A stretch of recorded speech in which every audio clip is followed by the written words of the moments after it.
Nous allons parler de la délivrance proprement dite. turavuga ku kubohoka. La délivrance proprement dite. Ku kubohoka.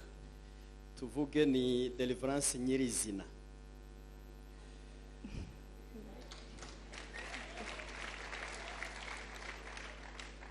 Quand j'ai commencé à servir les gens, Igihe natangiye gukorera abantu, Dieu m'a donné la force de délivrance. Imana yampaye imbaraga yo kubohora. Et je me rappelle à ce moment-là, Kandi ibuka icyo gihe j'ai prié pour les gens comme ça, les gens tombaient, les démons quittaient. nasengeraga abantu kandi abantu bakagwaye badayimoni bakagenda, Mais j'avais trouvé que les gens tombaient, ils continuaient à tomber, mais il n'y avait pas de changement. ariko nabonaga abantu bakomeza kugwa bakagwa ariko nkabona nta mpinduka. Et ça passait un temps comme ça, des années même. Hashira n'imyaka myinshi.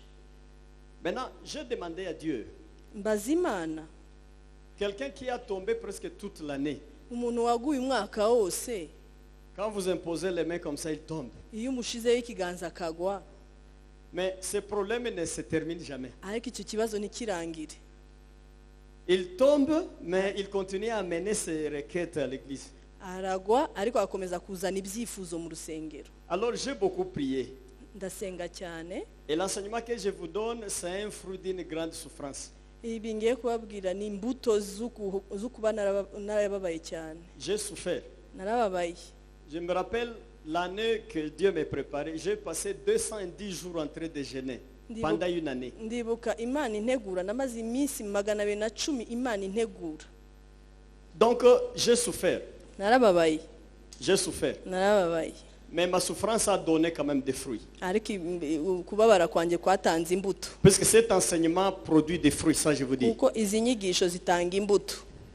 La journée, les gens venaient au bureau et m'ont donné beaucoup de témoignages déjà, avec les quelques gestes que nous avons fait la fois passée. Ku manywa abantu bazaga bakansanga mu biro bakora Bambwira amakuru. bambwira amakuru. Et je crois qu'on aura beaucoup. Kandi ndibaza ko tuzumva byinshi. Il y aura beaucoup de témoignages, je sais. Hariho ubuhamya bwinshi buzaboneka Nous ndabizi. voulons cette fois-ci toucher les choses par la main comme ça. Turashaka gukora ibintu n'intoki zacu gutya tukabyibonera. Maintenant, quand Dieu m'a montré qu'il y avait d'autres secrets dans la délivrance, Igihe Imana yanyeretse ko hari amabanga menshi mu kubohoka pour les femmes qui ne mettaient pas au monde, ku bajyanye n'abagore batabyaraga et pour d'autres problèmes, no ku bindi bibazo, alors il m'a enseigné comment faire. Imana yanyigishije ko ngomba kubigenza. Et vraiment, j'ai des petits-fils maintenant dans la foi. Kandi ubu ngubu mfite abana bato mu kwizera. Il y a beaucoup de femmes Hari abagore benshi que Dieu a aidées à travers ses mains et ils ont mis au monde. Imana yafashije biciye muri Des biganza. grands garçons déjà. Abahungu Des bakuru filles et des garçons. bakuru, abakobwa bakuru. Vraiment, le Seigneur a fait ça. Kandi Imana yarabikoze. Le Seigneur a fait ça. Imana yarabikoze. Alléluia. Haleluya. Maintenant, je vais vous dire, le premier secret quand vous faites la délivrance, c'est l'enquête.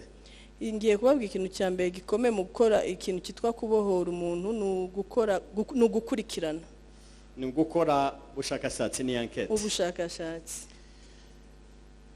Enquête. Ubushakashatsi.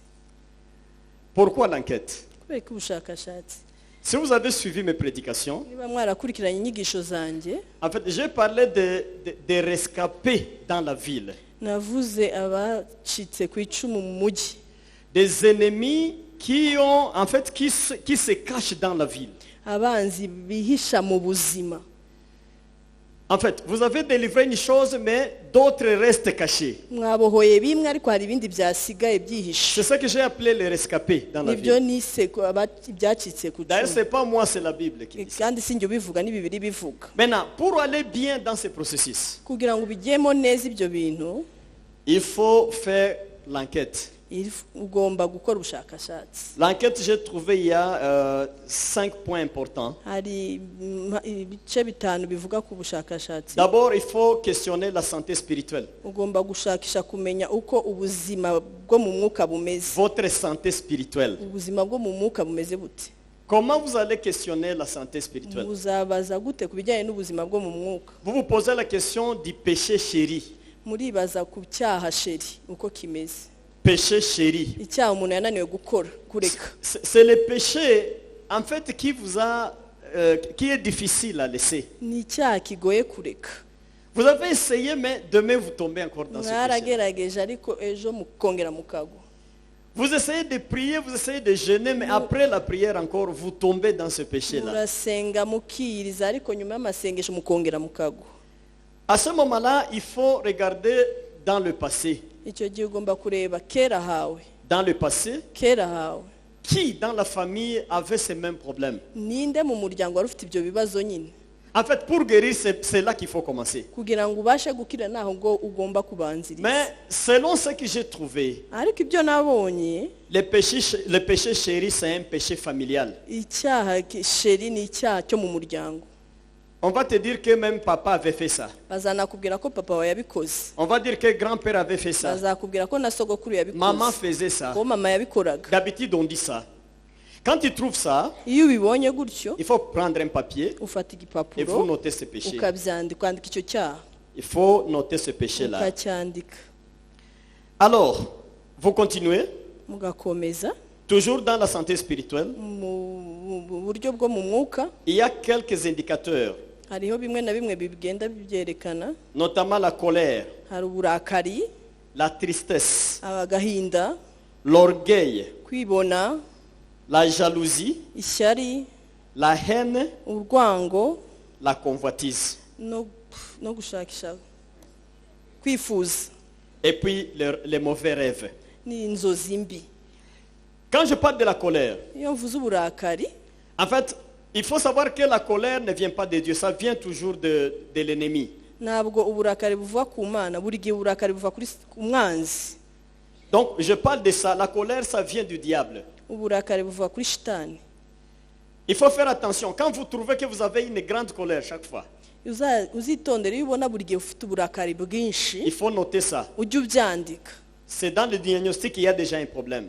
Ni ukuvuga ko muri wowe hari ikibazo. Donc, en plus du péché chéri, il y a la colère comme signe de l'existence du diable dans la vie. Hejuru y'icyaha sheri hariho sinye yerekana yuko ufite shitani muri wowe mu buzima bwawe. Et là maintenant, vous notez sur un papier, Ukabyandika ku gipapuro puisque vous voulez guérir. kuko ushaka gukira. Comme les médecins font à l'hôpital. Nk'uko abaganga babikora Quand ils font le diagnostic, ils posent des questions. iyo bakora ubushakashatsi barabaza ibibazo. Aussi, ils prennent les instruments, les outils, ils les examinent et puis ils écrivent sur un Hari papier. ibyuma bafata bakagupima barangiza bakandika ku gipapuro. Même chose ici. N'ubu Vous n'ahangaha devez avoir un document là où vous mettez les résultats de votre diagnostic. ugomba kugira ahantu ubyandika kugira ngo umenye uko Vous bimeze. trouvez la colère est là. Ugasanga uburakari Puisque burahari. partout il y a des démons, il y a présistance de la colère. Ahantu hose umusanga hari uburakari bwinshi. Si vous voyez quelqu'un qui se fâche en une minute et il est en colère et commence à jeter les choses, à briser ça, c'est un cas de possession. Il a des démons en lui. Nubona umuntu arakara cyane akajugunya ibintu akivumbagatanya, ni ukuvuga ngo muri we afite shitani. Donc là, il y a des démons évidemment. Hari abadayimoni. Mais vous allez me poser la question, mais comment maintenant on va vivre sans colère par exemple? Murambaza ngo ubu tuzabaho gute nta burakari. Mais là, je vais vous proposer un texte de Philippiens 4:4. Ubu ndababwira murebe mu Bafilipi, Philippiens 4, mu Bafilipi 4, qui va dire réjouissez-vous dans le Seigneur. Encore, je répète, réjouissez-vous. Et cela chaque jour. Philippiens 4:4. mujye mwishimira mu mwami wacu iminsi yose, yewe nongeye kubivuga nti mwishime. C'est ça que la Bible dit. Réjouissez-vous dans le Seigneur. Chaque jour, réjouissez-vous. Mujye mwishimira mu mwami wacu iminsi yose, yewe nongeye kubivuga nti mwishime. Mais maintenant, comment on sera en colère et pourtant la Bible recommande d'être joyeux chaque jour? Ni gute umuntu azarakara kandi Bibiliya ivuga ngo mujye mwishima buri gihe? Vous trouvez qu'il y a déjà un problème à ce niveau? murabona ko hari ikibazo kuri urwo rwego. La Bible, si elle dit qu'il faut être joyeux chaque jour, c'est que c'est ça le plan de Dieu pour nous. Bibiliya iravuga ngo mujye muhora mwishimye buri gihe, niwo mugambi w'Imana muri Bibiliya ivuga. Mais l'homme n'est pas content chaque jour, malheureusement. Ariko umuntu ntabwo ahora yishimye buri munsi. C'est un signe aussi qu'il faut noter. Ntacyo ni ikimenyetso ugomba kwandika. Il faut noter ça. Ugomba kubyandika. Si vous suivez bien les enseignements, Nimukurikirana neza inyigisho, vous allez atteindre un niveau où vous êtes joyeux chaque jour. muzagera ahantu muhora mwishimye buri gihe. Vous ignorez des problèmes. Muziyibagiza ibibazo. Vous en avez, mais c'est comme un lion qui passe au milieu de... Ah, donc, Murabifite ariko il n'y a pas de nkaho souci. nta kibazo. En fait, c'est gihari. possible. La Bible dit ça, c'est que c'est possible vraiment. Bibiliya irabivuga ko bishoboka, nuko bishoboka koko. C'est bien possible d'avoir la joie chaque jour. Birashoboka ko wahora wishimye buri munsi. Mais ce n'est pas le premier niveau de la foi. Il faut avoir une foi là élevée pour être content chaque jour. Ariko siko urwego rwa mbere rwo kwizera, kuko ugomba kugira rwa rwego rwo kwizera rukomeye kugira ngo ubashe kubona uyu munezero wa buri munsi. Avant-hier, j'ai parlé de convoitise. Ejo bundi navuze ku kwifuza. Convoitise. Kwifuza. J'ai montré comment ce n'est pas propre à l'homme. En fait, c'est une pression de l'extérieur. Kwifuza ni umwuka uturuka hanze. C'est une pulsion du diable qui pousse quelqu'un à regarder, à convoiter les sexes opposés. Ni umwuka wa shitani uza ugutera kuguma ureba hanze uwo mutandukanye. Et ainsi de suite. Ni nk'ibyo ngibyo. Donc, quand vous faites l'enquête au niveau spirituel, il faut noter tout ça. Iyo mukoze ubushakashatsi mu mwuka, ibyo byose umugomba kubyandika. Est-ce que vraiment vous êtes trop jaloux Mbega mugira ishyari cyane de quelque chose là, quelqu'un qui progresse, qui a du succès à côté de vous, vous souffrez à l'intérieur? iyo umuntu azamuka ukumva ugize ishyari, ukumva urababaye muri wowe, bijya bibabaho. Il faut écrire. Ujye ubyandika. Je sais que même Dieu, il est jaloux. Ndabizi ko n'Imana C'est une ifuha. qualité qu'on partage. Le diable en a, Dieu aussi en a. Dieu a la jalousie, la Bible dit ça. Ni ikintu Satani agira n'Imana irakigira. Mais toi, l'homme, hein, Ariko wowe si tu nk'umuntu trouves que tu es trop jaloux, niba wumva ko ufite ishyari ryinshi, trop jaloux, ishyari il ryinshi, faut noter ça quelque ujye part. ubyandika ahantu. C'est déjà un problème. Ni ikibazo, Puisque la Bible ne nous permet pas d'user d'excès de jalousie. kuko Bibiliya ntiyemera ko ugira ishyari rirenze.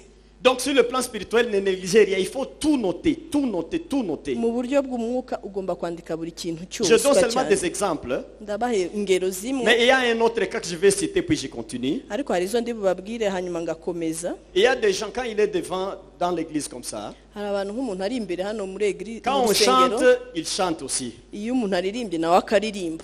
Mais quand on commence à lire la parole de Dieu, Ariko iyo umuntu atangiye gusoma ijambo il commence ry'Imana, à somnoler. atangira gusinzira, Il somnole. arasinzira. Si vous avez ce problème, il faut noter. Niba mufite icyo kibazo mucyandike. Tout ça, donc faites une étude, là, une enquête sérieuse. Notez tous les problèmes spirituels que vous avez. Ibyo byose niba mubifite mubyandike ahantu mumenye ko mufite ikibazo. Je vais au point de santé physique. Ndajya ku bijyanye n'ubuzima bwo mu mubiri. Quelle maladie vous attaque souvent? Ni izihe ndwara zibatera buri kenshi? Depuis quand? Kuva ryari? Puisque de l'enfance jusqu'à 25 ans, les maladies héréditaires ne dérangent pas trop. Kenshi kuva ukiri muto kugera ku myaka 25 ntabwo indwara za karande muba muzifite. Ça attend vers 28 ans, 30 ans. Bitangira ku myaka 20 kugera kuri 30. Ça commence. Biratangira. Mais avant ça, ça se cache. Ariko mbere yaho birabanza Il y bikihisha. a un signal, ça attend d'abord. Birabanza bikihisha ukagira Les médecins ikimenyetso. peuvent expliquer ça de leur façon. Ariko abaganga bafite uko babisobanura. Mais nous aussi dans le spirituel, Ariko natwe mu mwuka nous savons qu'il n'est pas encore temps. En fait, le diable attend le moment pour commencer à travailler. tuzi ko hataragera, ariko Satani arategereje kugira ngo abashe kubikora. Mais quelle est cette maladie-là? Ariko iyo ni iyihe ndwara? Regardez maintenant derrière. Murebe inyuma. Qui a souffert de la maladie? Ninde warwaye? Qui est mort de la maladie dans la Ninde famille? wishwe n'indwara mu Quand vous rentrez en muryango? arrière dans les analyses, hein, Iyo usubiye inyuma mu vous bushakashatsi, allez trouver qu'il y a des gens qui sont morts, nombreux encore dans la famille avec cette uzasanga maladie. hari abantu benshi bapfuye mu muryango bitewe n'iyo ndwara. Cette même maladie. Iyo nyine Et ndwara là, je peux citer par exemple ushobora kubabwira diabète, diyabete, asthme, asuma, différentes sortes de cancers. nka kanseri. Ces maladies-là, ce ne sont pas des maladies normales. Non. Si indwara zisanzwe izo. Détrompez-vous. Oya, ntimwibeshye. Je vous ai démontré ici comment le diable vaccinait le diabète dans les pasteurs. naberetse ukuntu shitani yateraga vaccine mu bapasiteri Pour en fait yakingiraga les affaiblir kugira ngo abace dans la intege prière mu et masengesho jeûne. no mu C'est là kwiyiriza qu'ils puisent la force. ni hari yakura imbaraga. Ceux qui ont suivi mon témoignage, Abakurikiranye ubuhamya je les ai bwanjye montré comment le diable, en fait, il a mis des pasteurs en ligne dans des tunnels en train de vacciner. Et certains de ces pasteurs sont déjà morts avec le diabète. Les pasteurs que j'ai trouvés au Sheol là. naberetse ukuntu satani yari abashize ku murongo abapasiteri benshi agenda batera urukingo rwa diyabete. Les maladies au niveau des cous, au niveau de l'appareil respiratoire, Indwara zo mu muhogo zo mu buhumekero souvent, kenshi ce sont des démons. ni abadayimoni. Je ne dis pas à 100% non quand même, mais souvent, c'est ça. Simvuze ngo 100% ariko kenshi baba ari abadayimoni. Regardez en arrière, si grand-père avait ça, Niba sogokuru yari abifite, si papa avait ça, niba papa yari abifite, notez maintenant sur la rubrique de santé physique.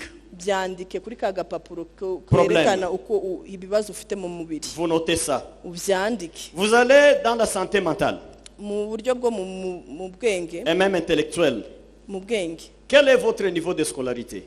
Ni uruhe rwego En mwize? fait, il y a des familles là où ils ne peuvent pas aller au-delà de 6 ans des humanités. Hariho imiryango burya itiga kugira irenze imyaka 6. Quoi qu'il fasse, en fait, comment il étudie, se prépare et se gêne, en fait, il ne peut pas aller au-delà de 6 ans des humanités. Uko wakwiga kose, uko wakwiriza kose, icyo wakora cyose ntabwo warenza imyaka 6 ya humanité. Il y a d'autres qui ont la chance, ils peuvent aller à l'université, mais au niveau de licence, ça bloque là. Et rien, c'est ça la Hariho limite. abagira amahirwe bakajya muri lisansi ariko byagera ahantu bigahagarara nanone.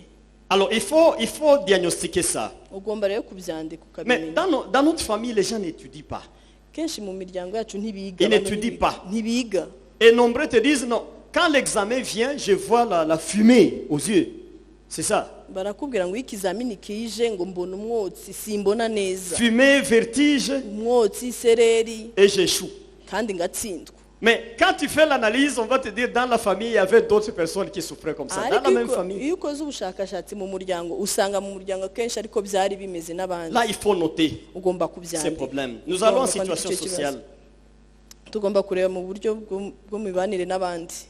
Dans la société, Mu mibanire n'abandi. la vie que tu as. Tu es célibataire, tu es marié. Uri ingaragu cyangwa warashatse.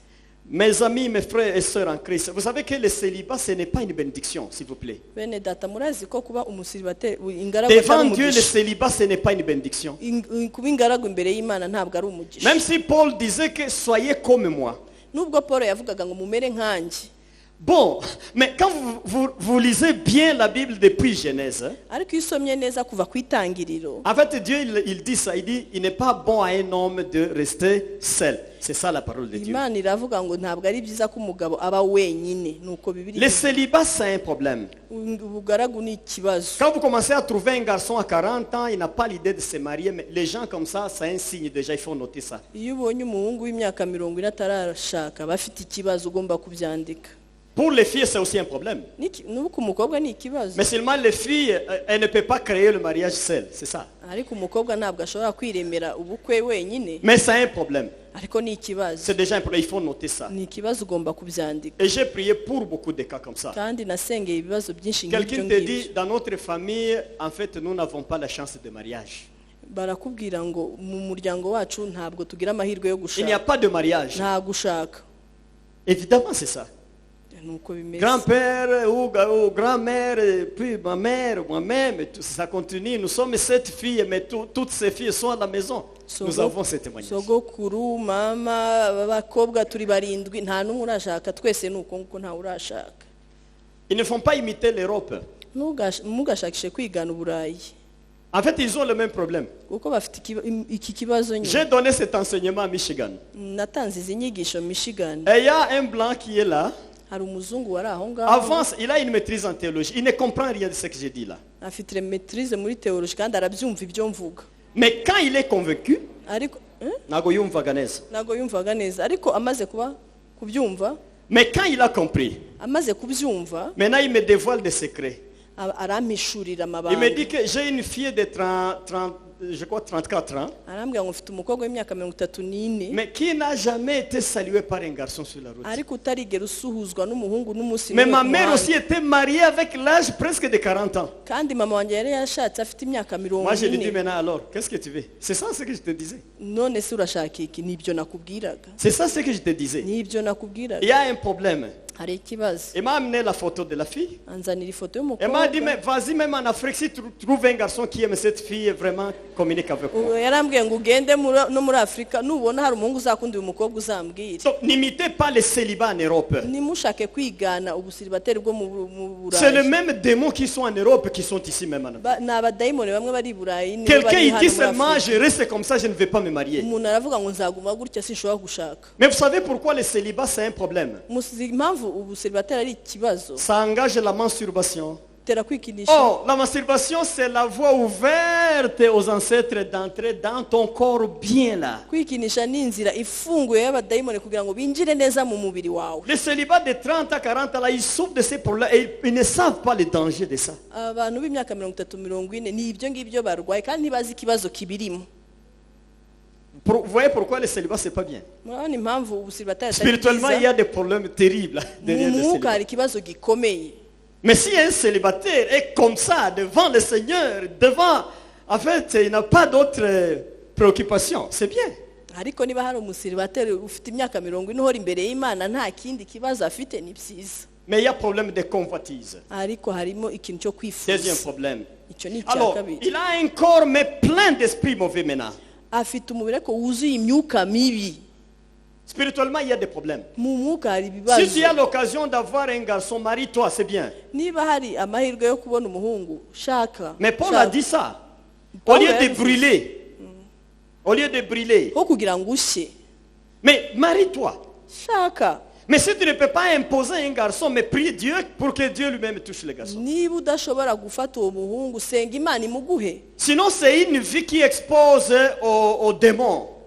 iyo bitagenze gutyo ni ubuzima buba bafite abadayimoni gusa. Mais quand tu demandes maintenant les ancêtres, on va te dire, mais même tes ancêtres ne se mariaient pas vite, ils avaient le même problème. niba usubiza amaso inyuma barakubwira ngo n'abo mu muryango ba kera nabo bari bafite icyo kibazo. Regardez si tu as d'enfants ou si tu es stérile. reba niba ushobora kubyara cyangwa utabyara.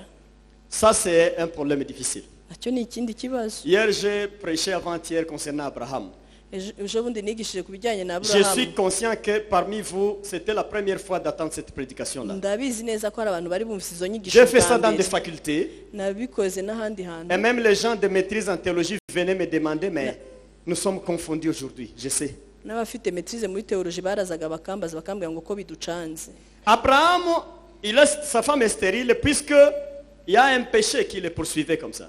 Aburahamu umugore we yari ingumba kubera ko hari icyaha cyamukurikiranaga. Regardez derrière s'il y a un problème de la stérilité. reba inyuma niba nta kibazo gihari cy'ubugumba. Je vous donne un exemple. ndabaha urugero.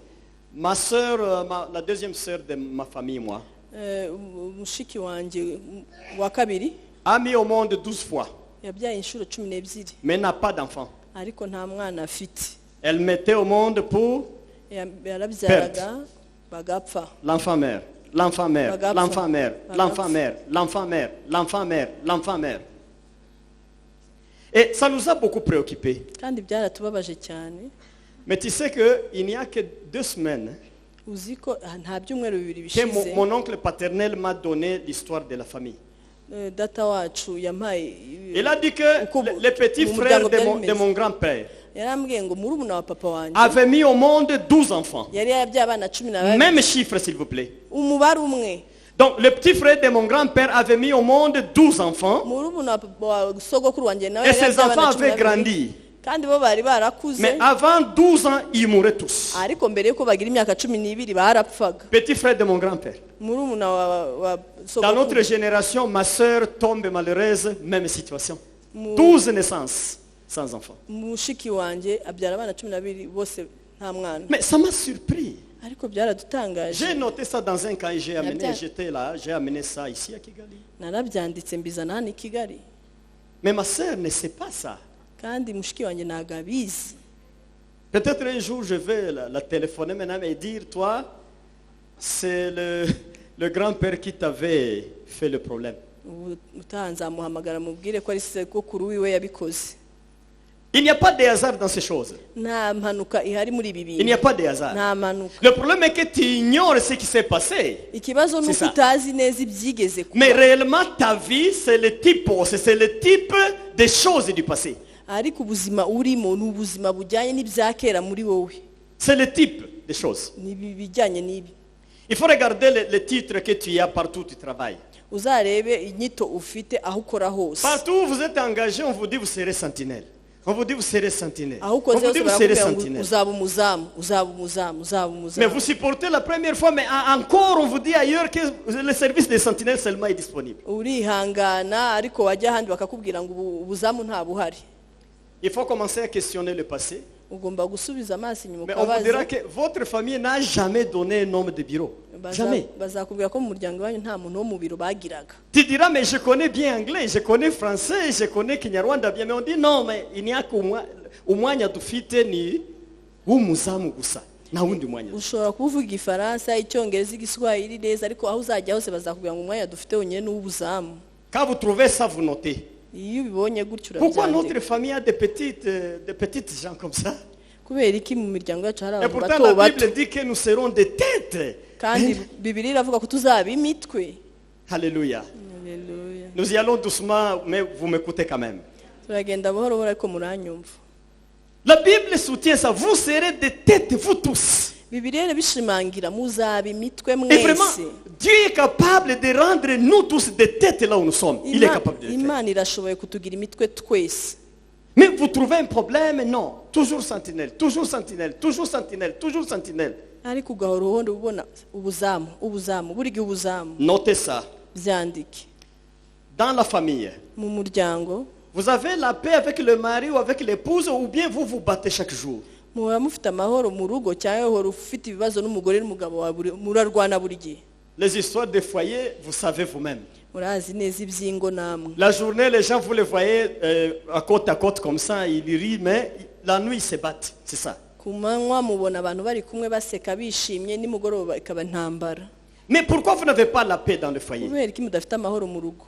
Vous savez, le foyer, c'est ça le cadeau que Dieu a donné aux hommes. Urugo ni impano Imana yahaye abantu. La paix qu'on a dans le foyer, tu ne peux pas trouver ça ailleurs dans le monde. Amahoro mu rugo nta handi hantu wayabona. Mais il y a des gens qui ne savent pas ça Ariko hari abantu et qui n'ont batabizi pas vécu ça. kandi batabibayeho. Pourquoi? Kubera iki? Des mauvais esprits. Imyuka mibi. Le diable travaille puissamment dans des foyers. Satani arakora n'imbaraga zose mu ngo Surtout vos ancêtres. cyane mu bakera. Aïe, aïe, aïe. Les ancêtres n'aiment pas un mariage qui réussit. Jamais. Bakera ntibakunda mu bakurambere ntibakunda abantu babaho neza amahoro. Basogokuruza ntago bashaka ko mubana neza mu mago yanyu. Basogokuruza. Ils n'aiment pas ça. En fait, ils troublent toujours.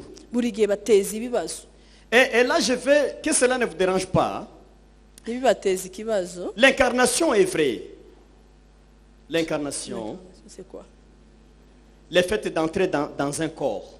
Kwinjira mu mubiri w'umuntu. Vous savez, Jésus est entré dans le corps de Marie. Yesu yinjiye mu mubiri wa Mariya. Il s'est incarné dedans. Yinjiye mu mubiri wa Mariya. Le diable s'incarne aussi dans les hommes. Satani yinjira mu bantu nawe. Les démons s'incarnent dans les hommes. Abadayimoni binjira mu bantu. Pourquoi des troubles dans des foyers? Kubera iki ibibazo mu ngo? C'est puisque vous êtes avec une femme, mais une femme mariée à un démon. Ni kubera ko muri kumwe n'umugore ariko umugore ufite abadayimoni. Je peux même vous demander ça et vous allez me prouver que c'est vrai. Mushobora kubibabaza kandi mushobora kunyemeza ko ari ibyo. Vous avez rêvé le mariage combien de fois dans votre vie? Mwarose ubukwe. Vous êtes marié. Ubuzima bwanyu Mais combien de fois vous avez rêvé, vous faites un mariage? Ni mu rufite ingwa. Si je disais aux gens de lever les mains comme ça, vous allez les manifester. Ningera gutyo ukuboko mubigire gutya. Les gens ont rêvé ça. Abantu barabirose. Mais ça, c'est quelle sorte de mariage? Ariko sibwo ni ubuhe bukwe? C'est quelle sorte de mariage? Ni ubuhe bukwe? Moi, je vous dis, vous vous mariez avec votre grand-père, vous vous mariez avec votre grand-mère, bien, et on bénit le mariage là au Sheol. Et vous rêvez seulement un mariage. Ndababwiye ngo mukora ubukwe na sogokuru wanyu cyane na nyogokuru wanyu hariya muri Sheol kandi mugakora ubukwe koko. Mukuzimu. Maintenant, quand vous voulez être bien avec votre épouse, iyo mushaka kuba neza n'umugore wanyu, son mari là se lève, umugabo we arahaguruka il se fâche. ararakara, Et vous trouvez directement des conflits qui commencent. ugasanga hari ibibazo bitangiye. Le contraire est vrai pour l'homme aussi. No ku mugabo ni uko nguko. Quand la femme veut tout faire pour bien vivre avec son mari, Iyo umugore ashaka kugira ngo abeho neza n'umugabo we, l'autre épouse se réveille. uwundi mugore wo mu badayimoni Vous arahaguruka, sentez l'antipathie de la femme? ukumva umugore ntakwishimiye, Vous sentez cette femme, les femmes, ukumva uwo mugore, les femmes, umugore, les femmes. umugore. Mais j'ai enseigné souvent, j'ai dit, je vais corriger ça dans mes enseignements. Naravuze ngo La femme, c'est une bonne créature, évidemment. umugore ni ikiremwa cyiza. Selon le plan de Dieu. Umugambi Tu as la w'Imana. femme, tu as tout. Tu as la vie. La femme, c'est la vie. Ufite umugore ufite ubuzima. Mais quand les ancêtres travaillent, Ariko abakurambere iyo bakora, vous sentez l'odeur mauvaise de votre femme. wumva umwuka mubi Tu n'aimes pas voir la femme. w'umugore wawe. Vous allez aller au travail à 6 heures le matin, donc pour éviter seulement. Vous ujya saa 12 ku kazi kugira ngo umuhunge, venez à 21 heures. mukaza saa 3 z'ijoro Bonjour, bonjour. ukamusuhuza Fini. bikarangira, Vous mangez.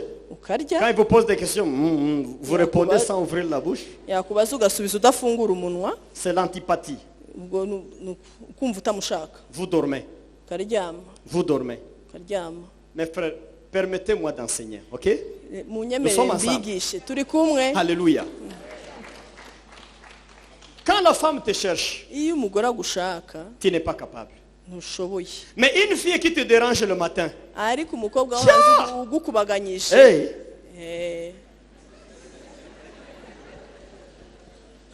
et tout ça, vous trouvez ça normal? mukumva ari ibisanzwe. Mais c'est l'œuvre des démons, l'œuvre des ancêtres dans nos vies. Ils sont en train d'opérer dans nos vies. Ariko ni ibikorwa by'abadayimoni, ni ibikorwa by'abakurambere ibyo ngibyo bari gukora. Mais je vous dis, quand vous êtes délivré bien, ariko iyo mbabwiye ngo mwabohotse vous neza, allez aimer votre épouse, vous verrez vous-même. muzakunda umugore wanyu, umufasha wanyu, mwumire. Alléluia. Amen. Vous allez aimer l'épouse.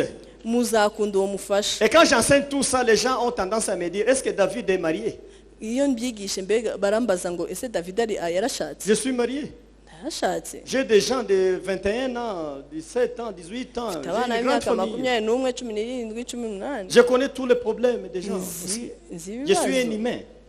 Je suis passé par là. Narabiciye Au stade d'haïr la femme. kugeza igihe nanze umugore wanjye. Je n'aime pas, je sens que ça ne va pas avec cette femme. Mwumva ko nta kigenda n'uwo mugore Au niveau de l'aimer. mu buryo bwo kumukunda. Enfin, je l'ai aimé. Hanyuma naje Je l'ai kumukunda, accepté. Mais il naramwakiriye. fallait chasser d'abord une femme que je ne connaissais pas. Ariko Une nagomba femme, kwirukana umugore ntarinzi aho aturuka. Une femme là, Umugore tu je l'ai chassée dans le naramwirukanye monde spirituel. mu buryo bwo mu mwuka. Mais ça va t'étonner, je faisais ça tout en étant pasteur.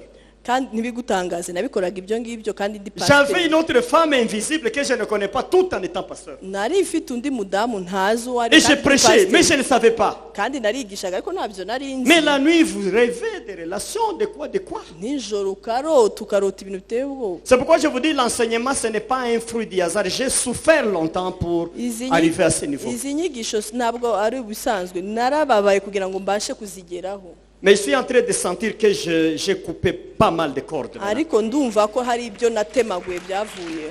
Alléluia.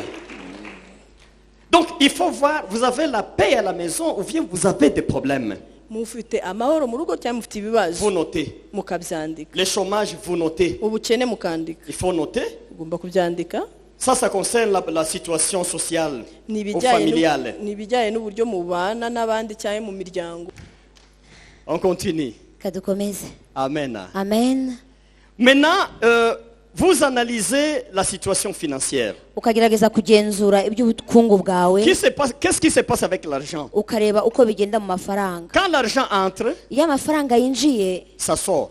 arabura, Quand ça entre, ça sort. iyo yinjiye arasohoka, Quand ça entre, ça sort. yakinjira agasohoka. Quand vous avez l'argent, Hanyuma wabona amafaranga vous devenez déséquilibré. ugasanga ubuze amahoro muri wowe.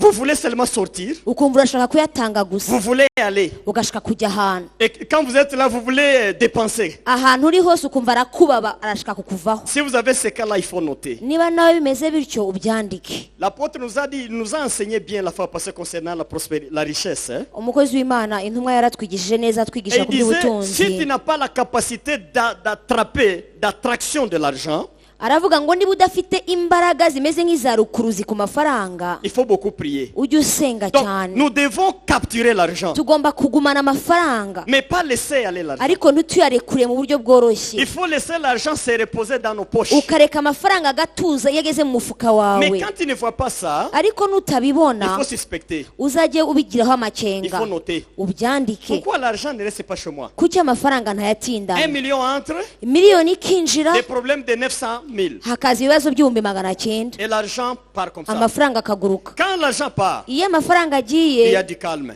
haratuza, Quand j'ai d'autres, hanyuma les haza problèmes andi naissent encore. ibibazo bigahita byongera bikavuka. Si tu trouves ces problèmes dans ta vie, Niba wisangana ikibazo gisa nk'icyo Il ngicyo faut mu buzima noter. bwawe il ubyandike. faut noter. Ubyandike C'est un problème. ni ikibazo, L'argent, c'est une grande attraction. C'est une force vraiment qui dirige le monde. kuko amafaranga ni kimwe mu mbaraga zikomeye zirimo zigenga Derrière isi. l'argent, il y a toujours Satan. Kuko nyuma y'amafaranga hahora hari satani. Mais ce sont tes ancêtres qui viennent voler ton argent. Ariko noneho basogokuruza bawe nibo baza bakakwiba amafaranga yawe, C'est eux qui retirent ça. nibo bagutera inyatsi. En fait, ils vont même visiter les banques. Hein. Bajya bagenda bakagenderera C'est n'amabanki. une grande révélation que Dieu m'a donnée. Nihishurirwa rikomeye Imana Il yampaye. n'y a pas 8 mois. Ntago hashize amezi J'ai vu umunani de mauvais esprits nabonye imyuka mibi qui passent dans des banques ijya itambukira mu mabanki pour regarder les comptes de telle personne. kugira ngo igende igenzure konti ya Il a runaka déjà combien? afite angahe kuri konti, Ils veulent frapper ça. bagashaka noneho gukubita.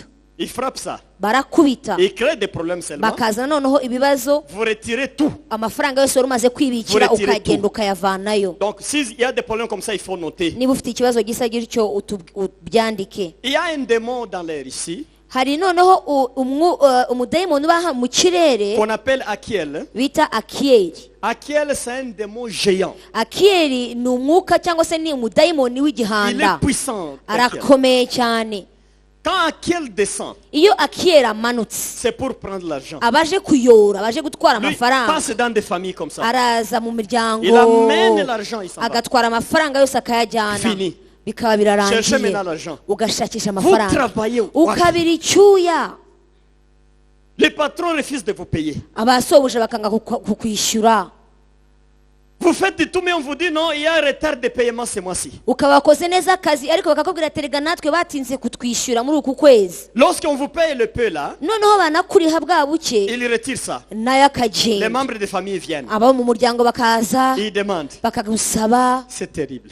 Ni ibintu by'akaga. Que Dieu nous aide. Imana idutabare. Vous allez trouver que quand vous allez battre le combat, il faut bannir Akiel dans le processus. Muzahishurirwa yuko igihe cyose urimo urwana winjiye mu ntambara ugomba no kurwana cyane ukubita Akiyeri.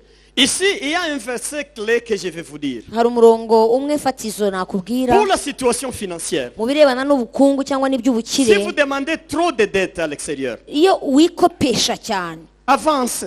ugasaba avance, Avance. ugasaba avance, Avance. ugasaba avance, Un peu de découvert à la banque. ugasaba dekuveri muri Découvert à la banki, banque. ugasaba dekuveri muri banki. Vous n'êtes pas dans une bonne condition spirituelle. Uba utahagaze neza mu J'aimerais que mwuka. vous ouvrez les oreilles maintenant. Ndagira ngo mubyiteho cyane Je commence à toucher des choses sérieuses. kubera ko ndimo ndinjira ahantu ibwina. Cette vie-là est dangereuse. Ubuzima busa butyo ni ubuzima La bw'akaga. Bible n'a pas permis aux hommes de Dieu d'aller chaque fois demander l'argent à l'extérieur. Donne-moi, donne-moi, donne-moi encore. La Bible ne prévoit pas ça. Bibiliya ntabwo ijya iteganya yuko abakozi b'Imana bazahora basaba, bahora bikopesha, bashakisha, basabiriza. Deuxième point. Icya kabiri, Si vous trouvez que vous avez toujours problème de trouver à manger, nusanga buri gihe bikugora urya ari ingume, manger c'est difficile. ugasanga kurya birakugoye, De manière que le matin vous dites à Dieu, Dieu, on n'a rien à manger ce soir. ku buryo buri gitondo ubwira Imana uterega Mana nimugoroba ntago tuzi uko turi burye. Il faut écrire ça, c'est un problème spirituel. Nabyo ubyandike kuko ni ikibazo kiri mu C'est un problème mwuka. spirituel. Ni ikibazo kiri mu Matthieu mwuka. 7, 25 hein, Matayo 7:25 à 34. hein. kugeza kuri 34. Qu'est-ce que la Bible nous dit en Matthieu 7, 25 à 34? Matayo 7:27. Ne vous inquiétez pas de quoi manger, de quoi vous vêtir. ntimugahangayikire ibyo kurya n'ibyo kwambara. Ne vous inquiétez pas de quoi vous mangez et de quoi vous vêtir. ntimugahangayikire ibyo mwambara n'ibyo murya. La Bible va au niveau de dire, ce sont les païens qui s'inquiètent de quoi manger, de quoi se vêtir. kuko abapagane aribo bahangayikira ibyo bambara n'ibyo barya. C'est-à-dire, le thermomètre de savoir si vous êtes bien dans le spirituel, c'est de trouver à manger aisément. rero igipimo cyari gikwiriye kuba kigugenzura mu buzima bwawe uko ubayeho ni ukumenya ngo ese ubasha kurya mu buryo butakuvunnye. Alléluia. Haleluya. Je sais que ce sont des choses sérieuses. ni ibintu bikomeye. Moi, je suis passé dans tout ça. njyewe naciye muri ibyo bintu byose Où je n'avais rien à manger. aho naburaga ibyo ndya, Et j'ai gêné pour trouver à manger. noneho nkiyiririza kugira ngo nzabone icyo ndya. J'ai faim. nkaba J'augmente nshonje encore la faim des jeunes. nkongera kwicisha inzara Pour nanone manger. kugira ngo nzabone uko ndya. Mais Dieu m'a guéri. ariko Imana irankiza. Il m'a guéri. Imana Écoutez un peu mon yaranyishije. témoignage là. wumve noneho ubwo buhamya Comment Dieu bugufiya m'a guéri. ukuntu Imana Quand yanyishije. j'enseigne comme ça, les gens viennent chez moi pour voir si je suis riche. iyo nigisha gutya abantu bajya baza kugenzura iwanjye niba nkize. Vous vous trompez. muribeshya ariko Mais évidemment, je ne suis pas pauvre non plus. nta nubwo nkennye ariko n'ubusanzwe. Mais, ariko vous savez ce qui s'est passé. uko Quand byagenze Dieu m'a guéri, Imana inkiza il m'a dit que tu ne mourras pas de faim. irambwira ngo ntabwo uzigera Tu wicwa n'auras pas à n'inzara. demander à manger en aucun jour. nta munsi n'umwe uzasaba ibyo kurya. Vous voulez m'écouter? muranyumva? Quand il y avait des guerres ici au Congo, igihe hari intambara ahangaha muri j'ai Kongo, envoyé la femme disons, au village. noherereje umugore wanjye mu cyaro. Dieu m'a dit de rester. Imana irambwira ngo ningumaho. J'étais dans la maison. ngumaho, Mais je pensais que ça va passer dans 2 jours. ariko nkibwira yuko wenda biri burangire mu minsi nk'ibiri. Ça dure 7 jours. bimara iminsi 14, 11 un mois. ukwezi. Tu ne sors pas, on te tire. ntusohoka ko nusohoka On te voit barakurasa comme ça, on tire dessus. kuko bakubona bagahita Je suis bakurasaho. dans la maison, j'ai pris comme nari ça. mu nzu nsenga. Problème. ikibazo, J'ai dit maintenant, Dieu, je vais faire l'expérience de ta grandeur dans ma vie. noneho mbwira Imana nti rero Mana ndashaka noneho kukubona mu rundi rwego mu buzima Mais bwanjye. comment je vais mourir? Je vais crever comme ça. none se ni gute ngiye gupfa ntya? Dieu m'a dit, demain tu auras à manger. Imana irambwira ngo ejo uzarya. Et le matin, hanyuma mu gitondo j'essaie un peu d'ouvrir la porte doucement là, doucement. ngerageza gufungura umuryango ho C'était un moment gatoya. difficile. byari ibihe bigoranye. J'ai trouvé des champignons, uyo haleluya, nsanga hameze ibihumyo. mais ça ne peut pas pousser là. Il y a du sable. Non, en fait, c'est comme là. ubundi Mais ça nta mugina poussait. wari uhari ariko nsanga heza Ça ibihumyo. poussait comme ça. ibihumyo Et j'ai pris, ndabifata, j'ai tiré à la main comme ça. nagiraga gutya nkafata akaboko Pour que les nkakurura militaires ne voient kugira pas. ngo batabona yuko nafunguye umuryango w'inzu. J'ai tiré. nkajya nkurura. J'ai créé une situation là-bas. aho ngaho mpagira uburyo Il y avait des mbayeho. braises, j'ai allumé hari n'amakara, J'ai commencé à ndacana préparer. ntangira guteka et j'ai mangé. ndarya. Mais quand je suis en train de manger, hanyuma ndimo ndarya, un militaire met le canon sur la fenêtre. hanyuma umuntu azana imbunda mu idirishya. Monsieur, aravuga, wa mugabo tu es ici longtemps, nous savons que tu es ici. urahari wa mugabo we, kandi turabizi yuko uhari. Ouvre la porte maintenant. kingura uyu muryango. J'ouvre la porte. nkingura umuryango. Il amène des cartons de sardines. yarazanye Il amasardine met là-bas. arampereza, Il met des choses à manger. arampereza ibyo Et kurya. Mais ça, c'est la 3e semaine. cyari icyumweru cya gatatu ariko. La première semaine, j'étais en jeûne. Je ne mange rien. icyumweru cya mbere nari mu kwiriza, nta kintu na kimwe naryaga, Maintenant, j'ai à manger. ariko noneho mbona ibyo kurya. Le Seigneur m'a dit, je te donne 2 ans umwami arambwira ati nguhaye imyaka 2 pour perfectionner ta foi. kugira ngo nuzuze ukwizera kwawe, Je vais te ntunganye faire- ukwizera Je kwawe. vais te faire un dépôt. ngiye kukuzuza ibintu, Dépôt de la nourriture. ngiye kuguha ububiko Tu ne- bw'ibiryo. tu n'auras pas besoin de chercher la nourriture dans ta vie. ntabwo uzashakisha ibyo kurya mu buzima bwawe. 2 ans après, nyuma y'imyaka 2 le Seigneur me révèle le dépôt. umwami noneho anyereka ububiko. J'ai ce dépôt-là. ndabufite ubwo bubiko. Moi, je te dis, même si je passe 5, même 1 année, ndagira ngo nkubwire ngo niyo namara umwaka même une année, je vois toujours ces dépôts. mpora mbona ubwo bubiko, Je le vois chez moi. ndabibona ubwo bubiko. Je disais à la femme, elle est là, nahoze mbibwira umufasha wanjye ari hano et à mes enfants, n'abana, ne vous en faites pas. ntabwo ntimugahangayike Le dépôt est encore bien là. kubera yuko ububiko bwanjye buracyahagaze Le dépôt est neza, ububiko buhagaze Le dépôt neza, est bien. ububiko buhagaze neza. En fait, ça m'a troublé. ariko byaramuhungabanyijemo gake. C'est Dieu, il m'a troublé vraiment. iyi Mana tuvuga yarancanze, Donc, j'avais toujours à manger. nkahorana ibyo kurya nkabona mfite ibiryo, J'ai à manger toujours. nkahorana ibiryo kandi ndabihorana J'ai à n'ubundi, manger toujours. nkora mfite ibiryo.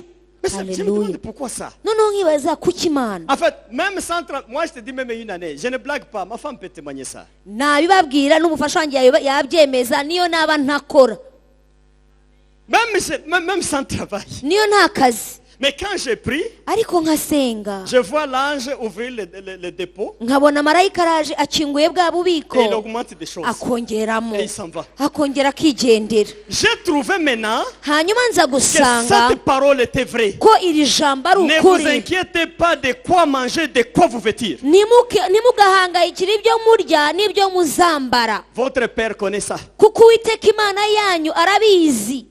Alléluia. Haleluya. Quand je travaille comme je travaille ici, je ne travaille pas pour le manger, je dis ça toujours. rero nk'ubu ngubu ndi mu kazi nkora, ntabwo njya nkorera ibyo kurya, Je travaille pour la gloire du Seigneur. ngewe nkorera icyubahiro cy'umwami Mais à manger, wanjye. j'ai un dépôt chez moi. ariko Je sais. ibyo kurya ububiko buruzuye, Si tu viens visiter ça, tu ne verras jamais ça. uje ntabwo wabubona, Mais ça y est. ariko burahari. dépôt est là. Haleluya, burahari. Tu dois arriver aussi à ce niveau-là. nawe rero ukwiriye kugera mu rwego rusa nk'urwo. Moi, je n'ai aucune dette, même de 100 francs de la banque. Je n'ai nta pas ça. deni ngira n'ijana rya banki ntaryo, Mais je n'ai pas une maison, j'ai des maisons. ariko simfite inzu imwe, mfite amazu. Je n'ai pas un seul franc de dette. nta deni ry'urumiya mfite. Mais c'est après une grande souffrance pour comprendre Dieu ariko ibyo byavuye mu muruho mwinshi no gutinda kwinshi kugira ngo nsobanukirwe uko Imana ikora. En fait, vous souffrez, c'est par ignorance, je crois. urababara ukababazwa, ariko akenshi biterwa n'ubujiji. Ne pas connaître les réalités de Dieu que vous adorez ici. C'est la souffrance. kudasobanukirwa no kutamenya Imana uramya iyo uje aha ngaha ni ikintu cy'ikibazo. Alléluia. Haleluya. Il faut noter si vous avez le problème de la... niba rero ibyo kurya bikugora, urya bikuvuna, Je prêche ubyandike toujours nabyo. ça, ces choses. Il y a plus de 10 ans, je prêche ni comme ça. ibintu mpora mvuga, hashize imyaka 10 mpora Si vous mbibwira abantu. gênez encore pour avoir à manger demain, mettez ça comme un problème spirituel déjà. niba ugifata amasengesho yo kwiriza rero kugira ngo usabe ibyo uzarya, ni ikibazo Il y cyo a mu encore un mwuka. problème. hari ikibazo. Pourquoi l'enquête ici, mes amis? kuki rero tugomba kwisuzuma gutya? C'est puisque nous voulons la guérison. nuko dushaka gukira. Nous ne voulons pas traiter le problème partiellement. ntabwo dushaka kureba icyo kibazo ngo tugikemure igice. Nous voulons vérifier si la vie est conforme à la volonté de Dieu. turashaka gusuzuma no kureba niba ubuzima tubayemo bujyanye no gushaka Ne kw'Imana. vivez pas en dehors de la volonté de Dieu. C'est pas bien. ntabwo bikwiriye yuko tubaho mu buzima butari mu bushake On veut bw'Imana. aussi vérifier si la vie est libérée par Jésus-Christ. turashaka no gusobanukirwa no kureba neza yuko ubuzima burekuwe na Kristo Yesu. Quand vous aurez fait cette enquête, numara kwisuzuma gutyo, franchement, vous allez trouver des problèmes. uzashanga hari ibibazo Vous ufite. allez noter des choses. uzandika wandika Beaucoup ibintu de byinshi choses. cyane, uzandika byinshi Pour la cyane santé mentale, problème. mu birebana n'uburwayi bwo mu mutwe cyangwa se mu buzima bw'umuze wo mu mutwe. Pour la santé spirituelle, vous allez noter des problèmes. nurebana n'ubuzima bwo mu by'umwuka, Santé physique, là, il n'en manque pas. Il y a nurebana toujours des n'ubuzima problèmes. bw'amagara asanzwe ahangaha agaragara, Il y en a uzasanga hari toujours. ikibazo. hahora hari Dans la ibibazo situation sociale, vous allez trouver des mu problèmes. mibanire n'abantu, uzasanga hari ibibazo. Mais Dieu est là pour vous aider. ariko Imana ikibereyeho hano ni ukugira ngo Je idufashe. suis conscient que Zion, vous avez Dieu ici. ndabizi kandi ndabyemeza, Zayoni mufite Imana, Vous avez Dieu. mufite Imana. Avant-hier, Dieu me parle. ejo bundi Imana Il me dit, iranganiriza, David, je suis content. irambwira ngo Dawidi ndishimye, Ce que tu fais à Zion, je suis content. ibyo urimo ukora muri Zayoni ndishimye, Puisque je connais ces gens, je les aime. kubera yuko abantu bo muri Zayoni ndabakunda kandi ndabazi. Alléluia. Amen. En fait, allez faire l'enquête. ugende rero ushakishe, ukore ubwo Et ce que bushakashatsi, vous trouvez, il faut noter, mettre sur un hanyuma papier. ibyo uzagenda wisangamo uzabyandike ku rupapuro. Alléluia. Haleluya. Il faut faire ça. uzabikore. Si vous voulez, il faut vous mettre dans une chambre. nibiba ngombwa uzafata umwanya ujye mu cyumba Si wicaremo vous faites ça au bureau, c'est difficile. Les gens entrent, ils sortent au bureau, ils dérangent. nubikora udatuje utari mu rugo abantu bazagenda Tu vas baguhungabanyamo ignorer gatoya certains éléments. hari ibintu bimwe na bimwe uzirengagiza kubera abo Tu vas ignorer certaines choses. hari ibyo Mais il uzirengagiza faut être stable quand vous évaluez comme ça. uzicare utuze nibwo uzakora ubu Vous allez bushakashatsi remplir neza des pages et des pages de problèmes. uzisanga wujuje impapuro n'impapuro Et tous ces z'ibibazo problèmes-là ont un kandi remède. ibyo bibazo byose bifite umuti Il y a un remède de ça. hari umuti kuri ibyo Je vous confirme qu'il y a un remède pour ça. ndabibemeza neza yuko hari umuti kuri remède, ibi vous byose aurez ça ici. muraza kubona umuti Au w'ibintu nom de kandi Jésus, hano vous mu en aurez. izina rya yesu Alléluia. haleluya Il y a l'asthme qui battait les gens dans ma famille, qui a tué mon grand-père. hari asima yari yarishe abantu benshi yaragiriye nabi abantu benshi b'iwacu ariko yishe na sogokuruza On a bloqué ça. twarayifunze On a arrêté. turayihagarika Il n'y en a plus. ntayikiri mu muryango Mon oncle paternel qui commençait à souffrir avec ça, data wacu wari utangiye kuyirwara il est venu chez moi. yaraje Moi, iwanjye je lui ai dit, l'asthme maintenant c'est fini. ndamubwira ubu uhereye nonaha asima Je connais irahagaze son origine. nzi aho Mon ikomoka papa souffrait de ça. kuko papa Mon grand-père est yarayirwaye mort de ça. sogokuru yarayirwaye Et il y a d'autres iramwica malades qui avaient cette kandi hari maladie. n'abandi benshi yishe bambwiye On a prié pour lui. Je lui ai turamusengera dit comment il va prier. noneho mubwira n'uburyo azajya Fini, yisengera fini, c'est parti, c'était parti. irahagarara irashira byararangiye byararangiye Pour toi aussi, il y a un remède. Dans tout nawe ce- rero hari umuti ku kibazo cyose wahura nacyo Il y a un remède. hari Nous ne igisubizo voulons pas traiter avec un Dieu qui prend encore beaucoup de temps pour répondre. C'est un Dieu immédiat que nous cherchons ici. ntabwo turimo dushakisha ya mana isubiriza umuntu mu gihe kirekire turashaka imana ikora ako kanya Et pourquoi Dieu a tardé? kuki imana yatinze rero Puisqu'il savait que c'est ta responsabilité. nuko yari izi ko wowe ubifitemo uruhare Toi aussi, tu disais que c'est sa nawe responsabilité. ukavuga ngo ni imana igomba kubikora Là, il faut comprendre ça, mes frères. et ugomba sœurs. kubisobanukirwa mwene data Après la mort et la résurrection de Jésus, nyuma yo gupfa no kuzuka k'umwami Jésus yesu nous a rendus capables de combattre nous-mêmes. Ça, il faut yesu comprendre. yadushoboje yaduhaye imbaraga zo kubasha kurwana nta wundi S'il est duciyemo descendu pour sauver Moïse, Abraham et d'autres dans le passé, niba yaramanukiye kugira ngo ikize mose aburahamu n'abandi ba kera ça c'est l'Ancien Testament. byari mu isezerano Mais quand rya il est kera venu dans le Nouveau Testament, ariko igihe yaziye mu isezerano rishya qu'est-ce qu'il a dit? yavuze ngo iki Vous n'êtes plus esclaves. ntimukiri imbata Vous êtes mes amis. muri inshuti Vous êtes zanjye mes frères. muri bene data Tout ce que j'ai reçu du papa, ibyo nakiriye mbivanye kuri data je vous donne. ndabibahaye Quand il voulait aller, igihe yari agiye il a dit, kuzamuka tout le pouvoir que j'ai reçu, aravuga ngo ubutware bwose nahawe je vous donne maintenant. ndabubahaye Maintenant, allez. noneho nimugende Maintenant, il y a des gens qui attendent encore ariko hari abantu que bagitegereje Dieu descende pour venir à vivre les bénédictions. ko pour eux. imana yaza akaba ari iza kuza gufata iminyago yabo ngo iyigaruze Bongo, bongo. ubwo si ukuri C'est pourquoi ça tarde. niyo mpamvu Donc, binatinze Dieu, il est comme ça. imana iraha Mais- irenda Mais il peut lutter. irashyugumbwa irashaka kubigukorera ariko irabizi ko ushoboye Mais kubikora toi, faites ça. wabikoze gutya Faites ça, toi. waciye aha Mais l'homme ne sait pas. ariko umuntu ntamenya aho Il aca continue à gêner. igakomeza aho Il continue ngaho à gêner. igakomeza Avec kwiriza les yeux à Dieu. ugakomeza kureba Oh, imana Père, oh, ariko Père, data oh, ariko Père. data Mais Dieu dit, mais toi, ariko bougez. imana ikaba ariko wabikoze Bougez. kudasunika Nous avons la responsabilité nous-mêmes. twebwe dufite iyo nshingano Avec twarayihawe la force que Dieu nous duhawe imbaraga z'imana haleluya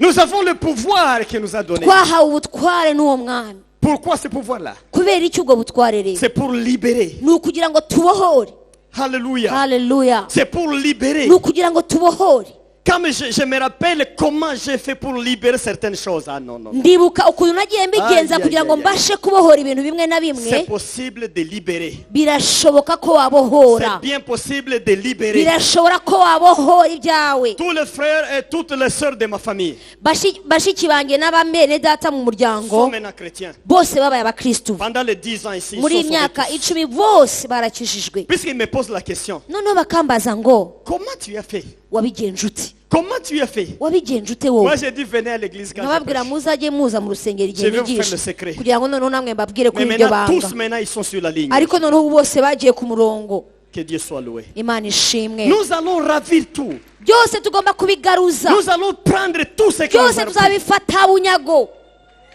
haleluya Nous passons au point de lavement spirituel. noneho koga mu buryo bw'umwuka Lavement spirituel. koga mu buryo bw'umwuka kwisukura mu buryo bw'umwuka Kwisukura, ok. Ndibyo. Après avoir fait l'enquête, umaze ne vous mettez pas à combattre directement. nutangira kumenya ibingibi ntuzatangire guhita wirukankira kurwana ako kanya. Même si nous avons coupé le mardi et le jeudi et le dimanche, Nubwo twatandukanyije tugakata kuwa kabiri no kuwa kane no ku cyumweru, c'est la grâce du Seigneur que nous ne sommes pas écrasés. ni ubuntu bw'Imana turimo gusa kuba tutarimo tukubitwa. Ce monsieur-là, de Sheol, Uyu nguyu w'ikuzimu attention avec ce monsieur. ni ukumwitondera cyane. Il est trop méchant. Ni umugome. Il est trop Ni méchant. umugome. Il est trop méchant. Ni umugome cyane. Quand vous faites l'enquête, Iyo ugenzura ibi et vous allez l'attaquer directement, hanyuma noneho ukagenda ukajya kumutera ako kanya, il y a des problèmes. uhura n'akaga. Il va vous frapper sérieusement. Aragukubita bya nyabyo. Il y a des gens qui ont pris cet enseignement. Hari abantu bafashe izi nyigisho Ils ont commencé à enseigner. batangira no Ils kwigisha, enseignent 2 jours, yakwigisha iminsi ibiri ils tombent malades. akarwara. Oh, allez prier pour tel, il est malade. Yagiye gusengera umuntu, ajya gusengera umuntu runaka Mais il ararwaye, faisait des séminaires dans telle église. kandi yarakoraga yarigishaga mu itorero runaka. Mais moi j'ai dit non. Nkavuga ariko ngo hoya, Ah, il est frappé. nkavuga ngo uyu nguyu rero yakubiswe. Même moi je vous enseigne, mais ne vous en faites pas, je suis attaqué. Nanjye ndabigisha ariko ndaterwa. Je suis attaqué. Ndaterwa. Ce n'est pas un cadeau que je vous donne comme ça. Ntabwo iyi ngiyi ari impano mupfa kubona, mwe murayibona ariko jyewe ibisigarana nanjye ni Je ibindi. me mets devant l'autel de Dieu. Mpagarara imbere y'igicaniro cy'Imana. Depuis que j'ai commencé à vous enseigner, Kuva aho nahereye nigisha, il a entendu ça. yarabyumvise uriya Il est descendu. arimanukira. Qu'est-ce que tu fais, David? Uri gukora ibiki? Qu'est-ce que tu fais, Ni David? ibiki urimo? Pourquoi tu fais ça, Kuki Zayoni? urimo kubikora muri Pourquoi Zayoni? tu fais à Zayoni? Kuki urimo kubikora muri Zayoni? Cette nuit c'était terrible. Iri joro byo byari ibindi. Il voulait faire des choses contre moi. Hari ibintu yashakaga kunkoraho, Mais il y a ce que le diable ne connaît pas aussi. ariko hari akantu Satani atazi. Moi je suis vacciné. Jyewe narakingiwe. C'est-à-dire, hein, Bishatse kuvuga ngo il n'y a pas de représailles. nta mbaraga zo guhora. Évidemment, il ne fera rien. Ni ukuri ntacyo azakora. Vos ancêtres ne feront rien. Nta n'icyo abasogokuruza banyu bazakora. Je vous rassure qu'ils ne feront rien. Reka mbemeze yuko abo ntacyo bazabatwara. Mais avant, Ariko mbere j'enseignais lundi, mardi, nigishaga kuwa mbere no kuwa kabiri, mercredi à kuwa l'hôpital, gatatu nkajya mu bitaro, des sérums. bakantera serumu amaboko nkamanika. Et à l'église, on dit, prédicateur, bon, il est malade, attendons, prions pour lui. Ku rusengero bakavuga rero umubwirizabutumwa yarwaye, reka tuzategereze kuko ararwaye, ari mu bitaro. Mais j'ai monté de dimension Hanyuma ngenda mva mu rwego, dans la foi. ndazamuka mu Arrivé à kwizera, un certain niveau, hanyuma nza kugera ahantu je le frappe. ndakubita, Je le frappe ndakubita, et je pars. hanyuma nkigendera. Quand il Haleluya. vient, Yaza je frappe encore fort. ndakubita nanone, Quand il vient encore, yagaruka je frappe encore. nkongera ngakubita, Et je ne tombe pas malade. hanyuma sindware. Amen. C'est-à-dire quoi? Bishatse kuvuga iki? Si vous vous arrêtez au niveau d'enquête, Nugarukira gusa muri bya bintu byo et kugenzura, vous allez battre directement, hanyuma wamara kugenzura ugahita winjira il y mu a des rugamba, coups, retours. ushobora gukubitwa nawe, Vous allez aggraver tout. ushobora noneho kwica ibintu byose bikagira Mais udubi. où se cache le secret maintenant de la protection? Ibanga ryo kurindwa ni iri. Où se cache là le secret de la protection ici? Ibanga ryo kurindwa kwawe ni C'est irihe dans le hano? lavement spirituel. Ni ukwisukura mu Le buryo lavement bw'umwuka. spirituel. Kwisukura. C'est-à-dire, quand il tire les balles, Iyo yohereje imyambi rero, il cherche les causes. aba ashakisha impamvu. Il regarde là où tu as un problème spirituel. Areba ahantu ufite ikibazo cyo mu mwuka, Là où tu es faible, hahandi ugwira, il en profite. agakubitiraho, Il te bat. akakurwanirizaho, Il te met par terre. akagushyira Mais hasi. quand il regarde, Iyo yitegereje il n'y rero, a pas de trou. agasanga Il nta n'y a hantu pas de hafunguye, passage. agasanga nta cyuho gihari, En fait, il ne peut pas attaquer. ntabwo abasha kukurwanya, Et il ne peut rien faire. nta n'icyo agutwara. Alléluia. Haleluya. Maintenant, lavement, c'est quoi? Kwisukura J'ai rero, trouvé des chrétiens qui me disent, mais j'ai déjà confessé devant le pasteur. noneho nkahura n'abakristo bakambwira ati ariko narihannye naratuye n'imbere y'umukozi w'Imana. Le péché a 2 dimensions. Icyaha kigira inzego ebyiri, La dimension céleste et la dimension du Sheol. hari noneho urwego rw'ijuru hakaba n'urwego rw'ikuzimu. Quand vous péchez, Iyo ukoze icyaha, Dieu note. Imana irandika, Le diable aussi, na Satani il note. akandika. Surtout les ancêtres. cyane cyane ba sogokuruza nibo En fait, bandika c'est eux qui vous attaquent. Ce n'est pas un autre démon. Ce sont vos ancêtres toujours qui sont derrière vous. kuko ni ba sogokuruza badutera ntabwo ari ubundi bwoko bw'umudayimoni baza gutera noneho ku buzima bwawe. Un démon vagabond ne peut pas vous tourmenter pendant plus de 24 heures. Jamais. ntabwo umudayimoni w'inzererezi bigendera gutya gusa ashobora gutesha umutwe amasaha Ce sont les démons 28 de famille toujours. Les ahubwo ancêtres abadayimoni bo mu muryango nibo baza qui sont bagatinda derrière vous. kuko abo nibo Maintenant, ils bagukurikirana notent dans le dossier yandika muri et hahandi ils vous yandika poursuivent ibyawe maintenant. hanyuma noneho akagukurikira Et ils vous poursuivent. akagukurikira. Maintenant, qu'est-ce qui se passe? bigenda bite rero Quand vous allez confesser chez le pasteur, none iyo ugiye kwa pasiteri ukihana pasteur, j'ai péché, ukavuga ngo umukozi w'imana nacumuye demandez pardon pour moi. munsabira Le imbabazi, pasteur fait ce qu'il doit faire. umukozi w'imana akurambikaho ibiganza akanagusengera, Il termine. hanyuma yarangiza Pour dire il n'y a pas de problème. kuvuga ngo nta kibazo, Dieu, il efface. imana yo ihita ishyiraho gome. Vous suivez bien? muranyumva? Dieu efface. irasiba. Mais la dimension du Sheol, ariko noneho muri rwa rwego rw'ikuzimu il garde toujours. agumana bya bindi, Il continue à tirer. agakomeza akakurasa. Et Dieu dit, mais pourquoi tu attaques mon fils? noneho imana ikavuga ngo kuki unterera Non, mais il umwana, avait fait ça et ça et ça. akavuga ati ariko yakoze ibi n'ibi, Et continue à attaquer. agakomeza Et kugutera continue à attaquer. akagutera. Voilà pourquoi il faut faire le lavement spirituel. niyo mpamvu ugomba kwisukura mu buryo bw'umwuka. Il faut s'humilier en livrant un spectacle tout ce qui a été fait comme péché. ugomba guca bugufi ugaca bugufi ukemera kuvuga no kwatura ikintu cyose wakoze washyize ku mugaragaro none Prendre ukacyatura du temps ukihana, suffisant dans la chambre pour réviser la vie du passé. ugafata umwanya uhagije ukisuzuma ndetse ugasuzuma n'ubuzima bwawe n'umuryango wawe bwatambutse. Cette prière se fait à haute voix.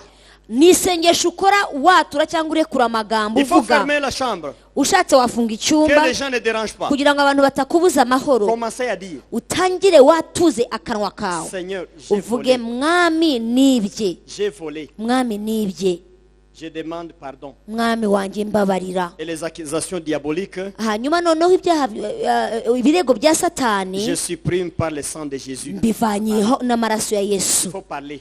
ugomba kubyatura, ugomba kubivuga. Je vais vous dire pourquoi il faut parler comme reka ça. nkubwire impamvu ugomba kubyatura, kurekura amagambo avuga ibyaha C'est byawe très important. ni ibintu by'ingenzi. Le péché contre Dieu, gucumura ku mana cyangwa gukora icyaha ku Dieu mana, pardonne. imana le irakubabarira. péché contre les gens, kubabarira gucumura ku muntu, commencez d'abord à demander pardon dans la chambre. utangire usaba imbabazi uri mu cyumba, Si possible, allez voir les gens. nunabibasha ugende wegera uwo muntu. Les péchés contre soi-même, noneho ibyaha wikoreyeho ubwawe, contre toi-même. ibyo wikoreyeho ubwawe, La masturbation, kwikinisha, la haine de toi-même. urwango rwo kwiyanga.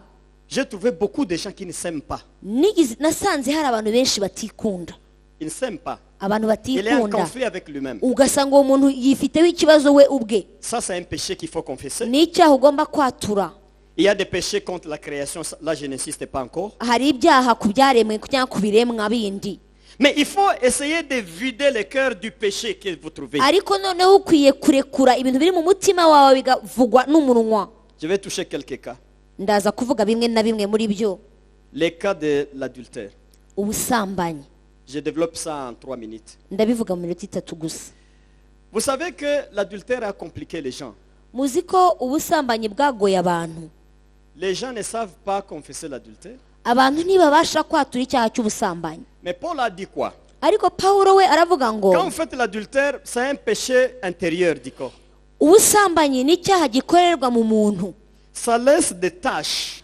gisiga ubwandu cyangwa se ibyasha ku muntu, Des taches. gisiga ibyasha. Vous confessez chez le pasteur, Dieu vous pardonne. ukagenda ukajya kwihana imbere y'umukozi w'imana, imana Mais ikakubabarira, les taches restent. ariko inkovu zabyo Et zigusigaramo. Dieu, il est là, mais il voit des taches dans le kandi corps. imana iri hariya hejuru ariko iracyabona icyasha ku buzima Paul a dit ça bwawe. chez Thessaloniciens. pawulo yarabivuze mu batesalonika, Il dit, je demande que vous soyez sanctifiés, aravuga ngo ndasaba yuko muba bejejwe votre corps, imibiri yanyu, votre âme. ubugingo votre bwanyu esprit. n'umwuka wanyu. La sanctification de l'esprit, c'est quoi ça?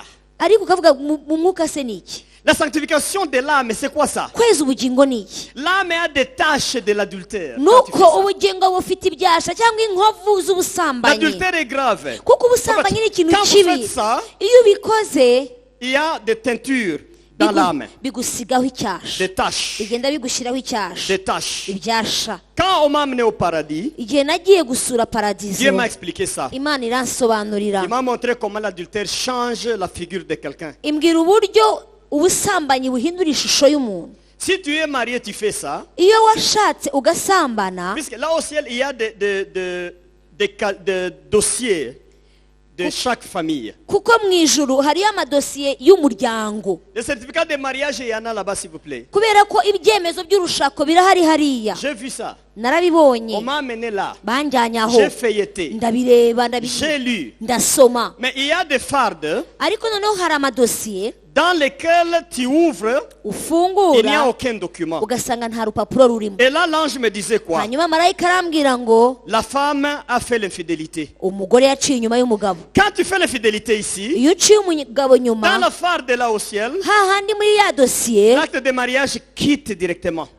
Ça disparaît. urwandiko rwawe cyangwa icyemezo cyo gushaka cyawe La femme de reste kivanwa comme muri ça. ya bahasha igasigara imeze ityo, Il n'y a pas de papier. ugasanga nta rupapuro rurimo. Quand l'homme fait ça, c'est la même chose. niyo umugabo abikoze bigenda bityo. J'ai feuilleté certaines fardes, il n'y avait pas de papier. hanyuma ngenda ndeba muri nyinshi nsanga nta mpapuro ziri muri On izo m'a mpapuro. expliqué ça. noneho barabinsobanurira. Mais Paul disait ça, fuyez l'impudicité. pawulo waravuga ngo muhunge Fuyez ubusambanyi. l'impudicité. muhunge ubusambanyi, Tout autre péché, ça s'efface à l'extérieur. kuko ibyaha byose bindi bikorerwa inyuma Mais quand tu y'umubiri. fais ça toi-même, hein, ariko noneho wowe iyo ubikoze ça entre dans le corps. ni icyaha ukorera mu Ce sont mubiri des wawe, tâches qui restent. wishyira ibyasha mu C'est buzima. pourquoi il demandait aux Thessaloniciens de se purifier puisqu'il y a des tâches dans leur corps. pawulo rero icyo gihe yari arimo abwira abatesalonika kugira ngo bikureho ibyasha byose, bikureho iyo myanda yagaragaraga kuri bo.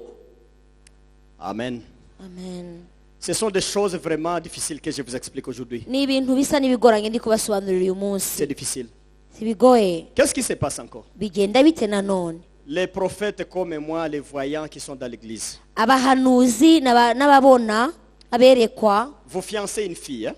wowe ukarambagiza umukobwa C'est pas Dieu qui vous donne la fille. akaba atari imana yamuguhaye, Mais vous commencez par vous accoupler. noneho mugahura mu buryo bw'umubiri.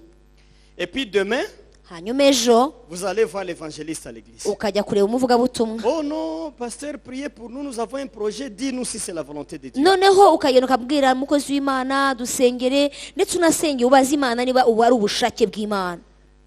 Quand lui ferme les yeux, we yafunga amaso il voit le signe du mariage déjà. akabona yuko hari ugushaka muri mwebwe, Et il voit le signe du mariage. abona ikimenyetso cyo gushaka, Et vous dites non, c'est la volonté de Dieu. akavuga ngo ni biri mu Vous allez bushake vous marier, bw'imana, vous n'avez pas de problème. muzabana rwose mwembi. Mais souvent, c'est pas Dieu qui a envoyé la femme. ariko akenshi si imana iba yohereje La umufasha. tâche, hanyuma cya cyasha, puisqu'on dit qu'à s'accouplant, on devient même chair, kubera ko ijambo ry'imana rivuga ngo iyo wifatanyije n'undi mubiri vous devenez même, hein, même muhinduka corps, même umubiri chair. umwe. Le pasteur prie, umushumba agasenga il voit déjà que c'est OK. akabona ibintu ari bizima, Il va bénir le mariage. akazabaha umugisha. 3 ans après, problème. imyaka 3 yarangira hakaza 5 ibibazo, ans, divorce. imyaka 5 Mais vous dites, mais bagatandukana. pasteur avait dit que c'était la volonté noneho de Dieu. umugabo ariko umushumba yari yaravuze ko ari ubushake Mais bw'imana. non, c'est pas le problème du pasteur. ntabwo ikibazo ari Lui, icy'umushumba, il a vu un signe.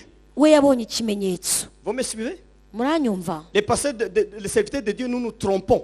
ni ukuvuga ngo twebwe turibeshya abakozi b'imana Avec natwe, ces tâches-là, nous pensons que c'est la volonté du Seigneur. kubera bya byasha cya cyapa cyanditseho kanaka Maintenant, ukagira ngo ni si c'est umuntu. moi, je vais encore trouver une autre fille, je vais courir avec elle. noneho yaba ari igihe nkagenda nkiruka nyuma y'undi mukobwa. Si celle-ci c'était couleur bleue, noneho niba wa wundi w'icyasha cyari ubururu, celle-ci c'est jaune, undi akazana umuhondo, confusion. hakaza urujijo, Ça entre tout ça dans mon corps. bikinjira biba birimo bigenda byitera ahantu Dans nkata, l'âme, il y a des couleurs maintenant, ugasanga noneho mu bugingo bw'umuntu huzuyemo amabara, multicolores. ugasanga amabara abaye uruvange. Quand vous allez demander à Dieu quelle est ta volonté, noneho wajya kubaza imana uko ibi ishaka, même Dieu regarde, imana ikabireba il ne sait pas. igasanga Mais ntabwo je iri t'ai bubone. créé, tu étais blanc. Ikavuga, se ko nakuremye Mais il y a wera, des bleus, il y a des nkambona jaunes, il y a ubururu, des... umuhondo, icyatsi, Il te laisse. ikakureka. Tu commences à vivre ta vie comme un homme seulement. none ugatangira kubaho ubuzima bwawe nk'umuntu nyine.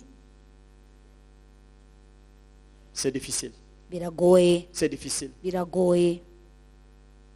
Mais maintenant, combien de personnes sont dans la foi aujourd'hui, none se ni abantu bangahe uyu munsi bari mu kwizera mais ils n'ont pas enlevé ces tâches? ariko bataravanaho On ibyo vous a déjà byasha? enseigné ces tâches. barabikwigishije On vous a ibyo déjà byaje prêché à éliminer ces tâches dans l'âme. ese barakwigishije Jamais. bagutoza Mais nombreux en kuvanamo ont. mu bugingo bwawe nyamara birimo. Il y a des gens qui servent le Seigneur avec des tâches d'adultère, des filles qu'ils ont connues dans leur jeunesse. Ils en ont encore dans le corps. hari abantu bakorera imana uyu munsi nyamara buzuye ibyasha by'amabara yose by'abakobwa bamenye kera.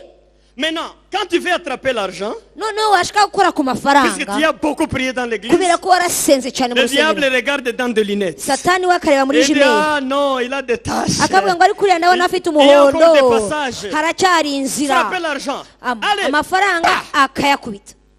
Satan réclame. satani abasaba Les ibye, tâches. abasaba Il dit, bya mais byapa Dieu, bye, Dieu, comment tu vas bénir quelqu'un avec des tâches comme ça? akabwira imana ati ariko mana uyu muntu uramuhereza umugisha afite icyasha kuri we. Aujourd'hui, tu as 1 million. uyu munsi ukaba ufite miliyoni, Demain, tu as 100 francs ejo ugasanga usigaranye amafaranga ijana par gusa terre.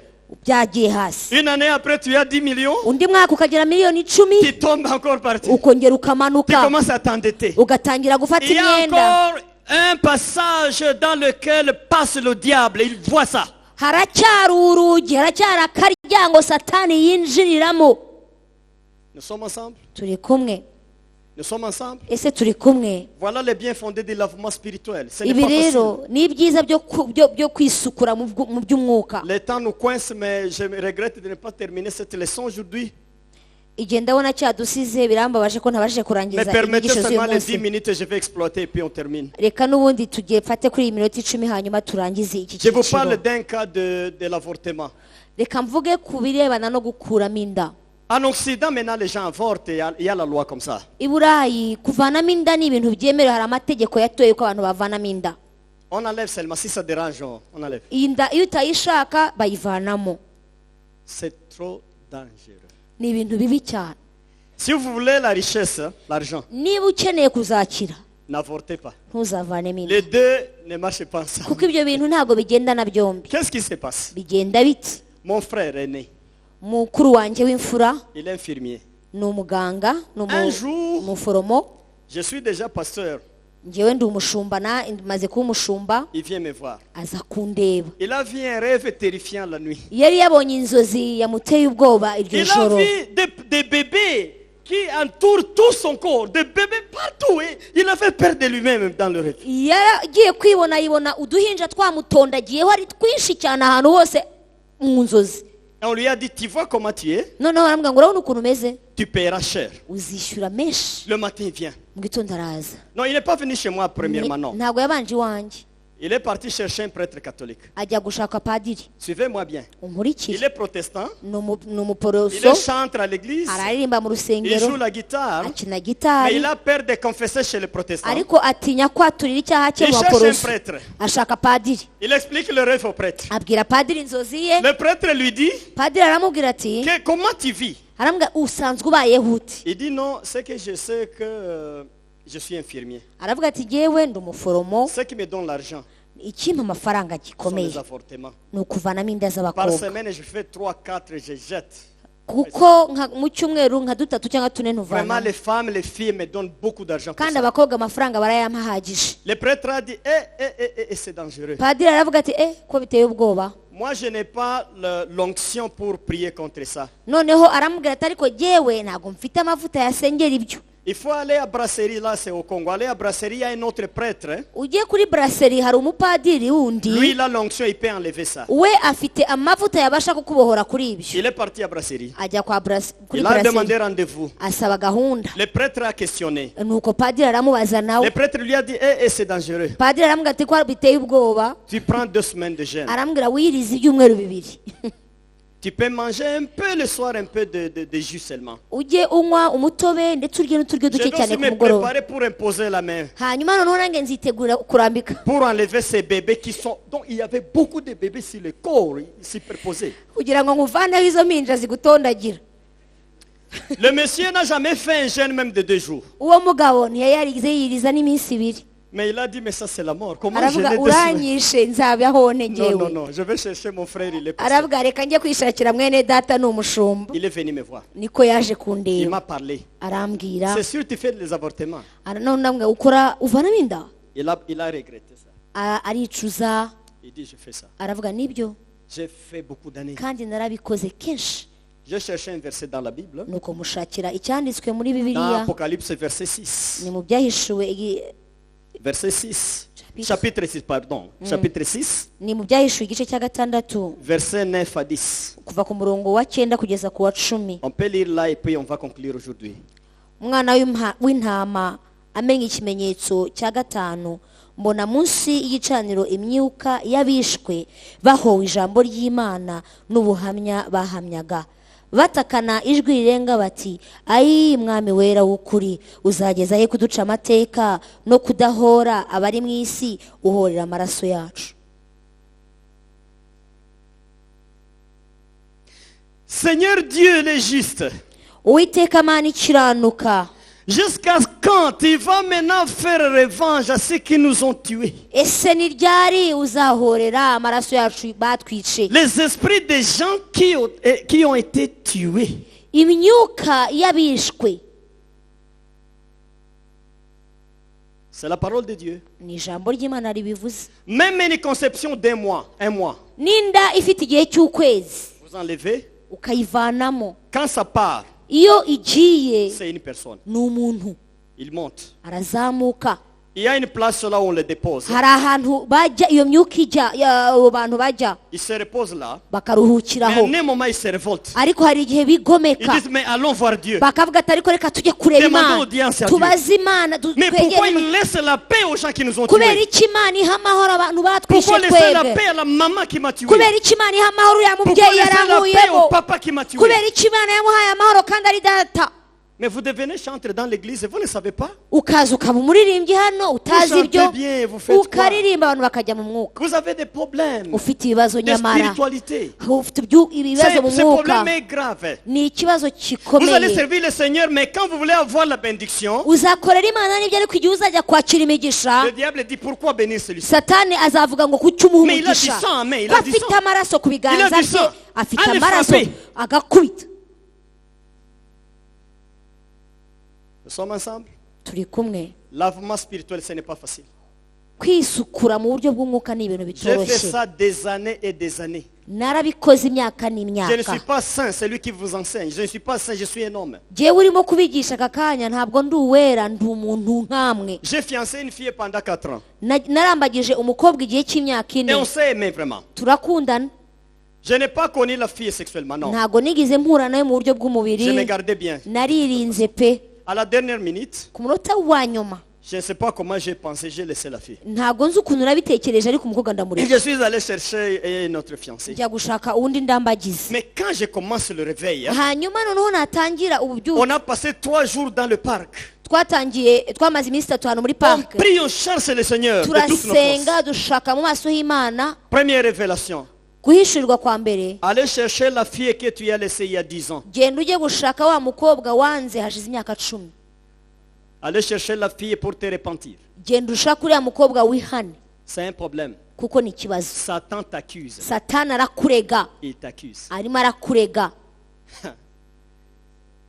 Pour trouver la fille kugira ngo nzamubone noneho, qui est déjà maman, wamaze kuba mariée umugore, avec un autre homme, wamaze gushaka undi Je ne sais mugabo, pas où. sinzi aho yashatse, comme ça. mbiri icyuya, Mais je l'ai trouvé. ariko naje kumugwaho. J'ai amené un pasteur. nafashe On umushumba, faisait des trucs. Hein. hari ibintu Nous twakoraga, sommes entrés dans la maison tujya ahantu mu nzu, et le pasteur parlait au mari de la femme. noneho umushumba akajya Et le pasteur a dit, monsieur, je viens te chercher. noneho umushumba akajya abwira uwo mugabo ati ni wowe nje kureba, On peut aller dehors, j'ai ese quelque chose à te dire. twavugana amagambo.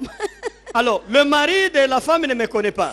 umugabo ntabwo anzi, Alors, il sort avec mon ami. noneho agasohokana na mushiki wanjye turi kumwe, J'ai dit, Brigitte, c'est toi? nkavuga ni wowe.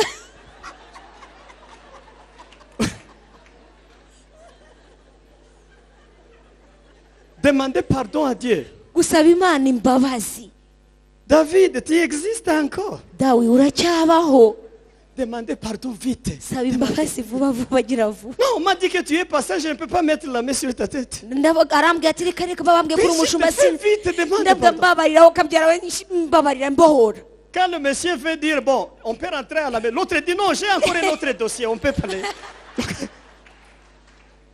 nyiri umugore yajya kuza mu nzu wawe, undi hanze akongera akamujijisha akamubwira hari ibindi nibagiye kubwira, bakaguma aho hanze.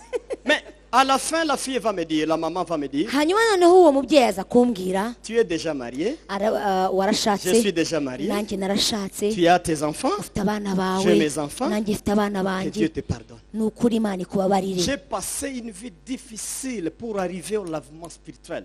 nabayeho ubuzima bugoye kugira ngo nzagere ku isuku nyayo cyangwa kwisukura by'ukuri. N'attendez pas les bénédictions sans lavement spirituel. C'est pas possible. ntuzategereze gushyikira imigisha Il y a kandi utarisukura, l'accusateur est là. kuko umurezi arahari, Il va frapper. azakubita. Vous montez, vous avez 100 millions. uzazamuka ugere kuri miliyoni Il ijana, regarde dans ses we lunettes. arebere muri Il jime dit non, je l'accuse. avuga ati ariko mufiteho ikirego, Il avait avorté. yavanyemo Je l'accuse. Il ndamurega, avait trompé une fille. yabeshye Je umukobwa l'accuse. ndamurega, Il avait menti. Je yarabeshye l'accuse. Il ndamurega, avait volé un jour. yaribye, Il frappe encore. agakubita. C'est seulement la sainteté. gusa kwera Comme konyine, Dieu nous demande d'être saints. kuko imana idusaba kwera C'est ce nkayo. qui nous donne un habit sans tache. icyo cyo nicyo kiduhereza umwambaro udafite Quand nous arrivons à ikizinga. ce niveau-là, iyo tugeze kuri urwo le diable rwego, amène les armes comme satani ça. azana intwaro Il ze tire, akarasa, sarate. ariko bigaca Il ku ruhande, tire, akarasa sarate. agahusha, Il tire, akarasa sarate. agahusha. Quand il veut toucher notre richesse, iyo ashaka gukora ku butunzi bwacu, il y a du feu qui sort. haba hari umuriro niwo ahura Le nawo, diable tombe. hanyuma bakagwa. Il ne sait pas nous accuser. ntabashe Il kuturega n'a pas d'argument. kuko nta mpamvu nyayo Il n'a pas ifatika d'argument. afite, nta mpamvu. Mais la Bible nous dit, ariko bibiliya tubwira ngo soyez saints ngo mubabera comme votre Père nk'uko est so saint wo dans mu le ijuru ciel. ari uwera. Alléluia. haleluya. Soyez saints comme votre Père. mubabera nk'uko so Moi, je yera. vous dis bien, ndababwiza ukuri, même les balles de fusil, amasasu quand vous êtes dans un état de spiritualité supérieure, iyo uri mu mwuka mu rwego rwo hejuru, et si Dieu ne vous appelle pas encore, hanyuma imana s'il ne vous a pas encore appelé, itaraguhamagara, ça rate. biranga Ça rate bien. biranga, ntabwo Pow! bagufasha, Ça tombe par terre. barakurasa Ça ne bakaguhusha, vous touche pas. ntabwo C'est-à-dire, bigukoraho. la sainteté, kuko kwera c'est un habit. ni umwambaro. Quand vous portez ça, iyo wambaye uwo mwambaro, c'est un antiballe nta terrible. tibari uba wambaye cyangwa ikintu gituma amasasu C'est un atakugeraho, antiballe ni terrible. ikintu gituma amasasu C'est atagufata, un antiballe ni terrible. ikintu gituma isasu Le ritakwica. diable vous frappe chaque jour. satani aragukubita buri munsi, Il a vu des voies où il passe. yarabonye inzira Il acamo, accuse toujours. arakurega Il iminsi faut faire un kuwundi. lavement complet. ugomba kwisukura, Un lavement ugomba complet. kwisukura bihagije, lavement complet. ugomba Quand kwisukura. vous terminez le lavement, wamara il y kwisukura, a un habit qui va naître. hari Un habit. umwambaro uzaza Un habit spirituel. uzakuzamukaho. La Bible, vous allez porter ça. uzambara uwo Quand mwambaro. vous portez cet habit, iyo wambaye uwo mwambaro, vous marchez comme ça. ugenda utya, Le diable vous voit. satani Il dit, akakubona, eh, akavuga ati hey, il vous fuit. agahunga, Il vous fuit. arahunga, Il vous fuit. Il arahunga, ne sait pas où passer. ntabwo abasha Il ne saura gutambuka, pas où passer. nta nubwo azabona ahantu Je aca. vous donne un enseignement vrai. ndimo ndaguha inyigisho Celui y'ukuri. qui va faire ça, umuntu celui qui uzabikora, va réussir, umuntu uzabishobora, tu seras invincible. uzaba umuntu utabonwa. Quand le Seigneur ne t'a pas encore appelé au ciel, igihe cyose umwami azaba ataraguhamagara, Tu seras invincible. uzaba utabonwa n'umwanzi, toute arme forgée contre kuko toi, intwaro yose yacuruwe kukurwanya Ça sera sans effet. izahinduka ubusa, ça sera sans effet. izahinduka ubusa. Tu vas capturer l'argent comme ça. uzafata Ça va amafaranga entrer. uyashyire mu Ça mufuka va rester là. aturizemo.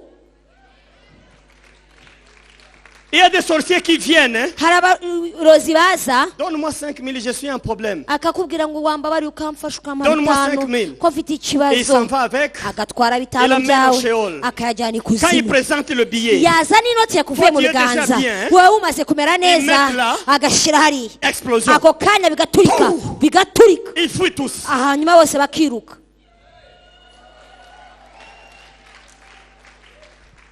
C'est un grand secret que je te révèle. ibyo nkubwira ni ibanga rikomeye. Le secret de mon ministère, c'est la sanctification. ibanga ry'umurimo nshinzwe ni ukwezwa. Alléluia. haleluya.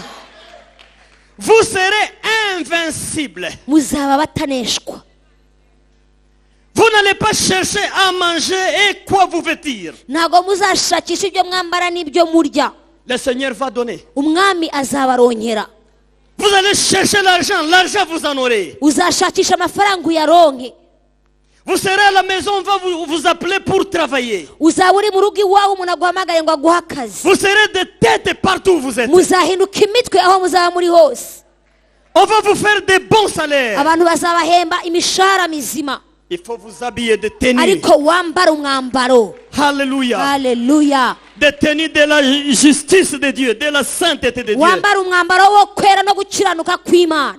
Il faut barrer la route au diable ugomba maintenant. gukingira inzira Satani, Le moment de réveil, c'est celui-ci. kuko igihe cy'ububyutse ni iki. J'ai parlé avec une femme là-bas. hari hier. umudamu La twaganiraga femme m'a dit ceci. ambwira aya magambo. Le Seigneur m'a parlé, Seigneur. arambwira ngo Il umwami m'a dit ceci. yambwiye aya C'est le magambo moment du réveil à Zion. ngo ni igihe cy'ububyutse kigeze muri Zion, Il y a des bénédictions matérielles qui descendent. kuko haje imigisha yo mu buryo bufatika muri Allez dire aux Zion. gens de se préparer. mubwire abantu gusa bitegure, Dites aux gens de se préparer. mubwire abantu ngo nibitegure, C'est une grande richesse qui kuko ni descend. ubutunzi bunini kandi bwagutse buje. Haleluya. Nous nous préparons à ça.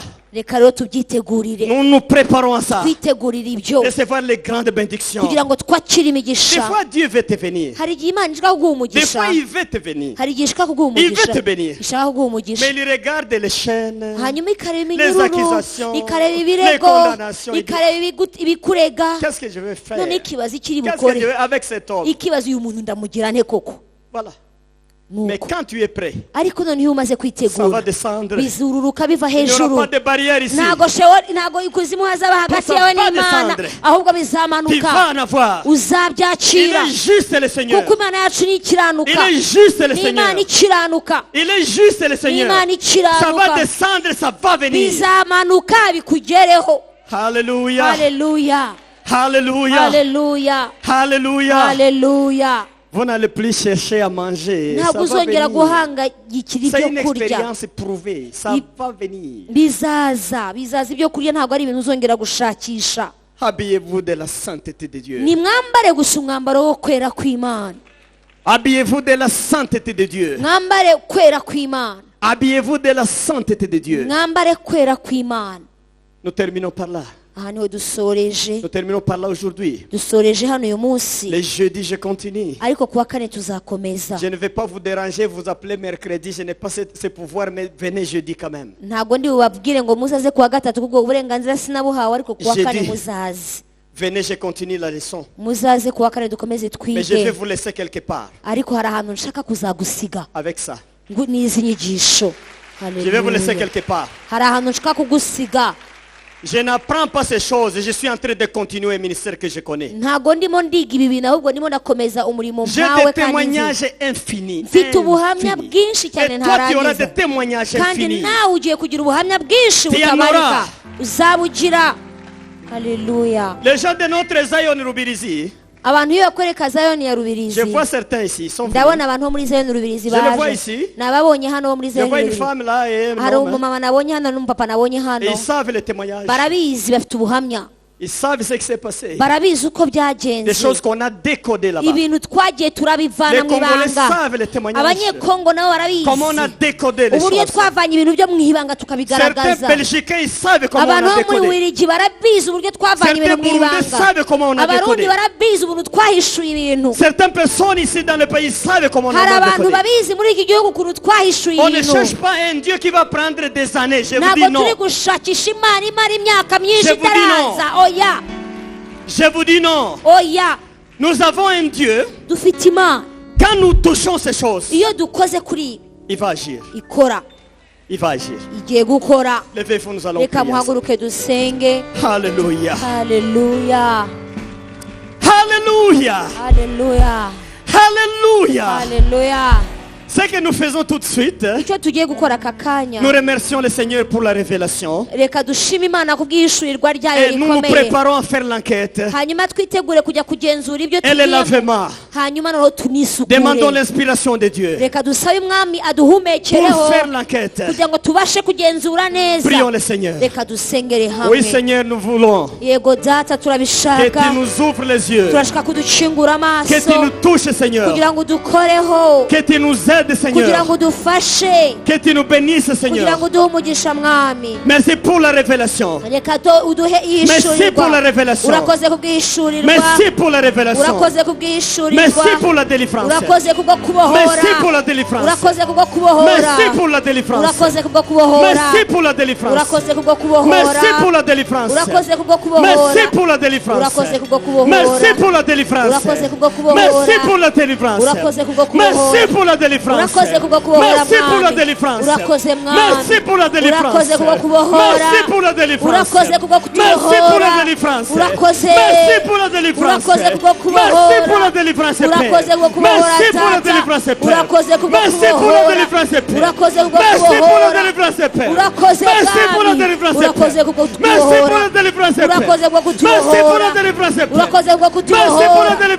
Urakoze kubwo Merci pour la kutubohora. délivrance. Urakoze kubwo Merci pour la kutubohora. délivrance. Urakoze kubwo Merci pour la kutubohora. délivrance. Urakoze kubwo Merci pour la kutubohora. délivrance. Urakoze kubwo kutubohora. Alléluia, merci pour la délivrance. Urakoze kubwo Merci pour la kutubohora. délivrance. Urakoze kubwo Merci pour la kutubohora. délivrance. Urakoze kubwo Merci pour kutubohora. la délivrance. Urakoze kubwo Merci pour la kutubohora. délivrance. Urakoze. Merci pour la délivrance. Urakoze kubwo kutubohora. Merci pour la délivrance. Urakoze kubwo Merci pour la kutubohora. délivrance. Urakoze kubwo kutubohora. Alléluia. Haleluya.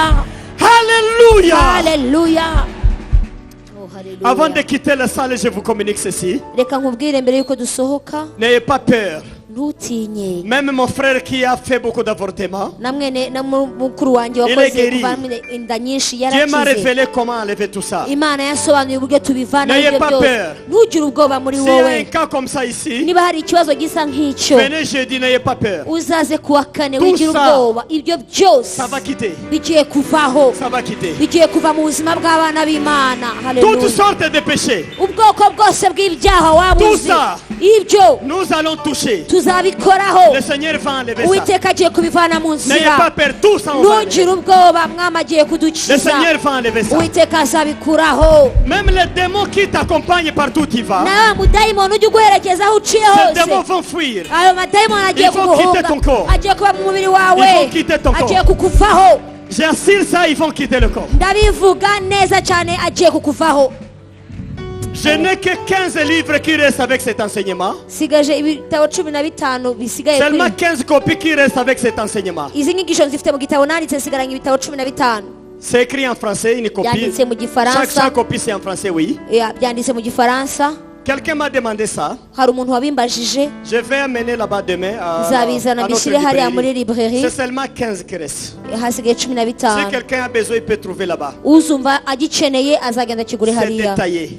Aho ibi byose La bivuga mu copie buryo en bwimbitse. anglais, je prépare. Ntabwo mfite kopi y'icyongereza, Je prépare ça. ndimo ndategura kopi mu Quand ça cyongereza, sera prêt, je vais vous dire. nacyo nikiboneka Que Dieu vous nzakibabwira. bénisse. Imana ibaha umugisha, utaha n'amahoro y'umwami. Dogera kucho yavuze dogera ngaho yabwiye kuko Imana atari umuntu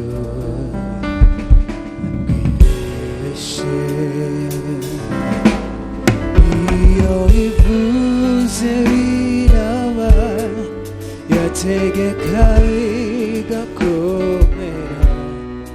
ifite ijambo